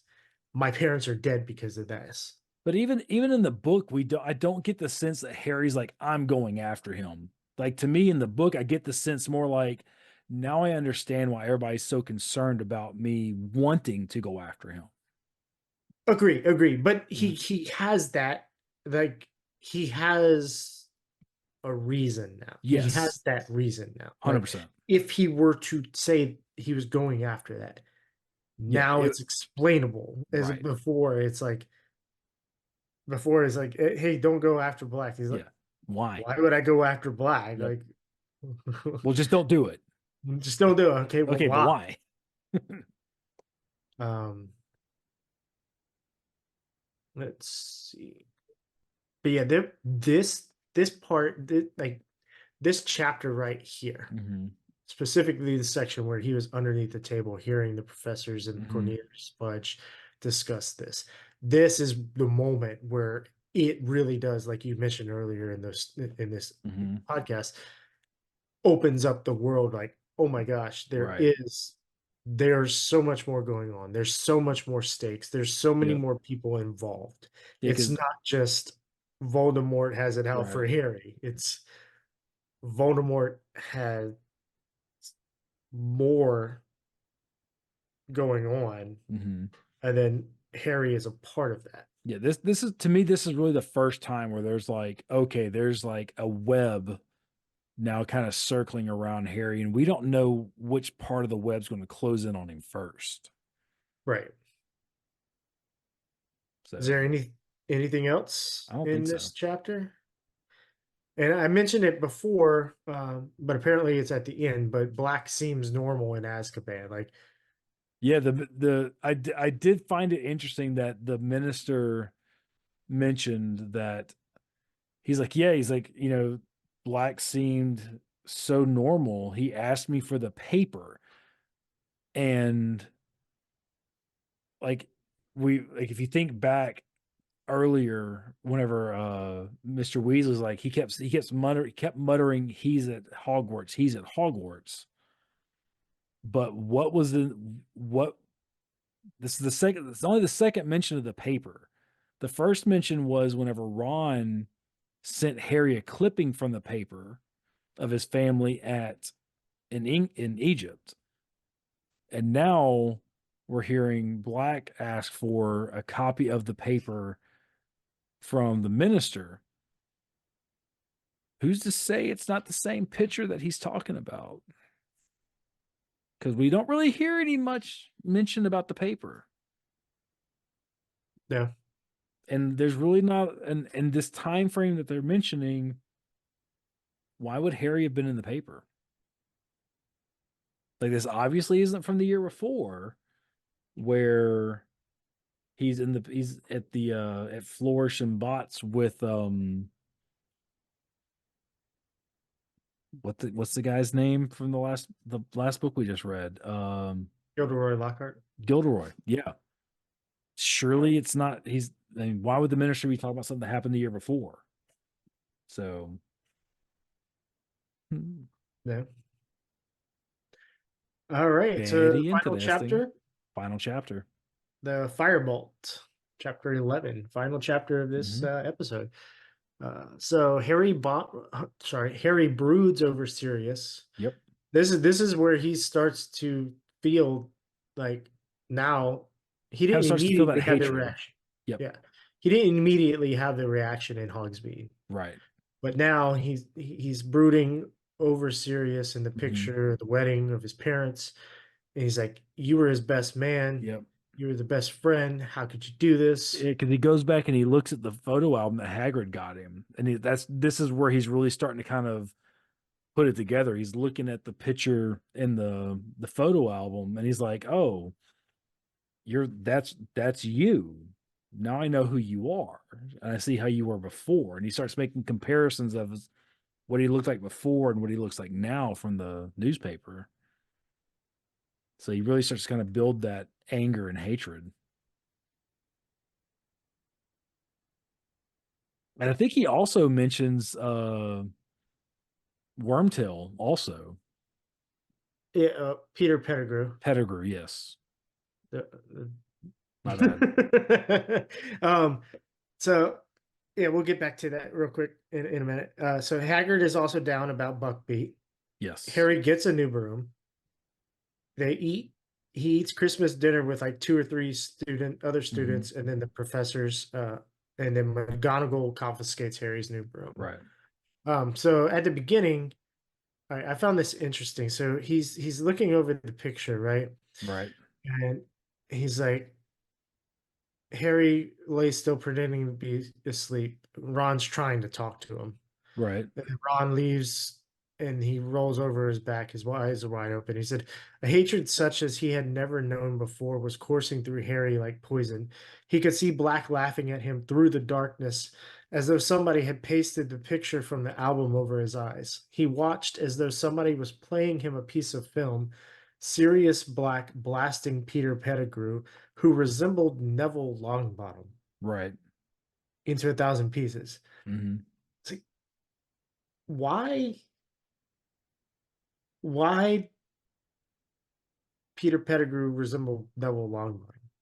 I never could figure that out, but the only thing that makes sense is because they kind of describe Neville as being like a portly kid. And so, and he's also like, and if you think about it, like, as from what we know about Neville, he is the most non-threatening person in the book so far. So I think by saying that Peter Pettigrew resembled Neville Longbottom, they're trying to Okay, say that he was the most non-threatening person you could imagine. So why would Sirius Black attack him? I got you. Yeah, I agree. That's a good take. Um, oh yeah, Peter Pettigrew did receive the Order of Merlin First Class. First class. It's like, man, that's a high, It's a up high there. honor. And his mom only got a finger back Yep. after he died. They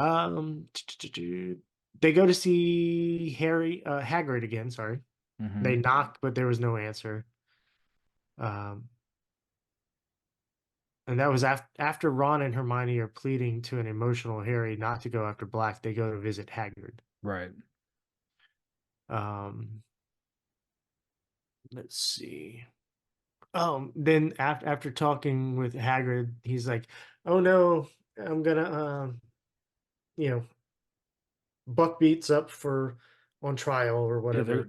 they want to kill Buckbeak. And kids are like, well, we gotta find, surely there's some case where a hippogriff got off or Mm-hmm. something. So they go looking through and Hermione's like, oh, this might help. Look, a manticore savaged someone in 1296 and they let the manticore off. Oh, no, that was only because everyone was too scared to kill Right. Harry. So That was they're pretty like, funny. they're like,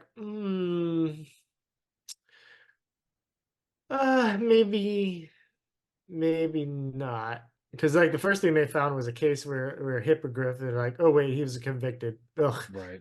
Whoops. It's like, oh god, that was disgusting what they did to that thing. Um, then we get to Christmas. I always like these Christmas times. The The Christmas ones Christmas are fun. holidays. Um, Ron gets another sweater from Mom. It's maroon again, and he's like, Harry, see if you've got one. He's like, well, I got a sweater. He Well, not a did, and it sweater. had a Gryffindor lion on it. Yeah. Yeah. Let's see. It was. Oh yeah, a scarlet sweater with a Gryffindor lion. Yeah. I think it's Uh, hilarious that Miss Weasley spends all that effort to like put this stuff on Harry's, and you have to wonder if it's because she knows that he's not getting stuff from other people. it could be. Like that's to me that makes sense. Like knowing the way she talks about Harry and the way she honestly like the way she carries about her like looks after her own kids. She's like, but Harry gets nothing from the people that should love him. So it almost seems like she puts a little bit extra effort into his because she knows there's not another family out there that cares about him. Right. I can agree with that. But the most interesting gift that Harry gets What is that? is a firebolt. He gets a Oh yeah. broomstick with no name, no card, just a firebolt. It's funny I didn't highlight that because I was like, surely I'll remember because it's the name of the chapter. But yeah. He does get the firebolt with no information about it. So who is it Not from? one. Like, and you would think, like, if you we're 3 books into this, and in the first 2 books, there have been people trying to kill this kid. You would think he'd be like, man, why would somebody just randomly send me the most expensive broomstick ever made and not question it? He's like, oh, this is the coolest thing ever. I love this. It's like, Surely it's not cursed. come on, dude. He's just Um, like, sweet, I got a firebolt. so the next interesting piece of information they find out is um, they're starting to piece together oddness with Lupin because uh, Harry's asked after Well, yeah, because Lupin wasn't there for Christmas. right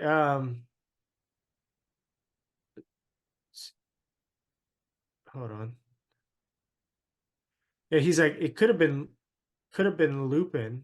Mm-hmm. Um, I know who it could have been. It could have been Lupin. Harry's like, what? Lupin, listen, if he had that much gold, he'd be able to buy himself some new robes. And Right, Ron's like, yeah, but he likes you, and he was away when your Nimbus got smashed. He might have heard about it and decided to go to Diagon Alley. He says, what do you mean he was away? Said Harry. right. He was ill when I was playing in the match. Mm-hmm.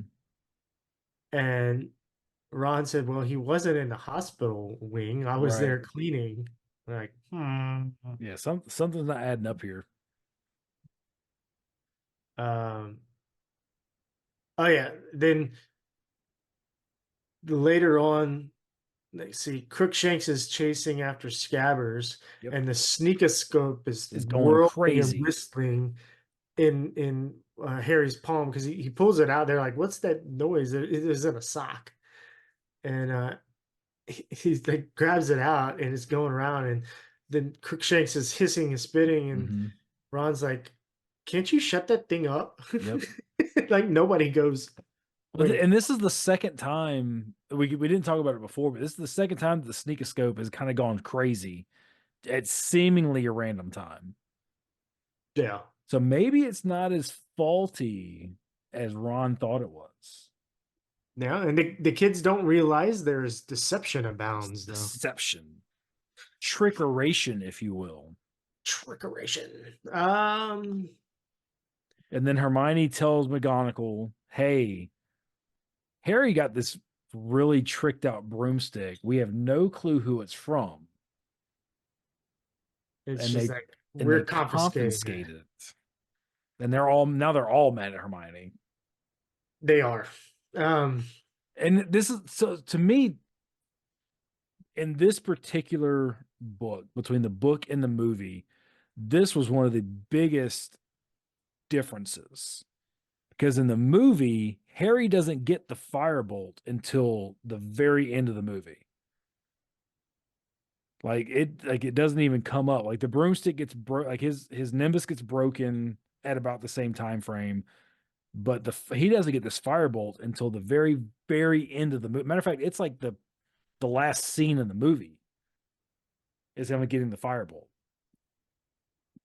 it's been a while since I watched that movie, so But that's one of the things that sticks out to me between the differences is in the book he gets it now, but in the movie it's not until like it's seriously the last scene in the movie him getting this firebolt.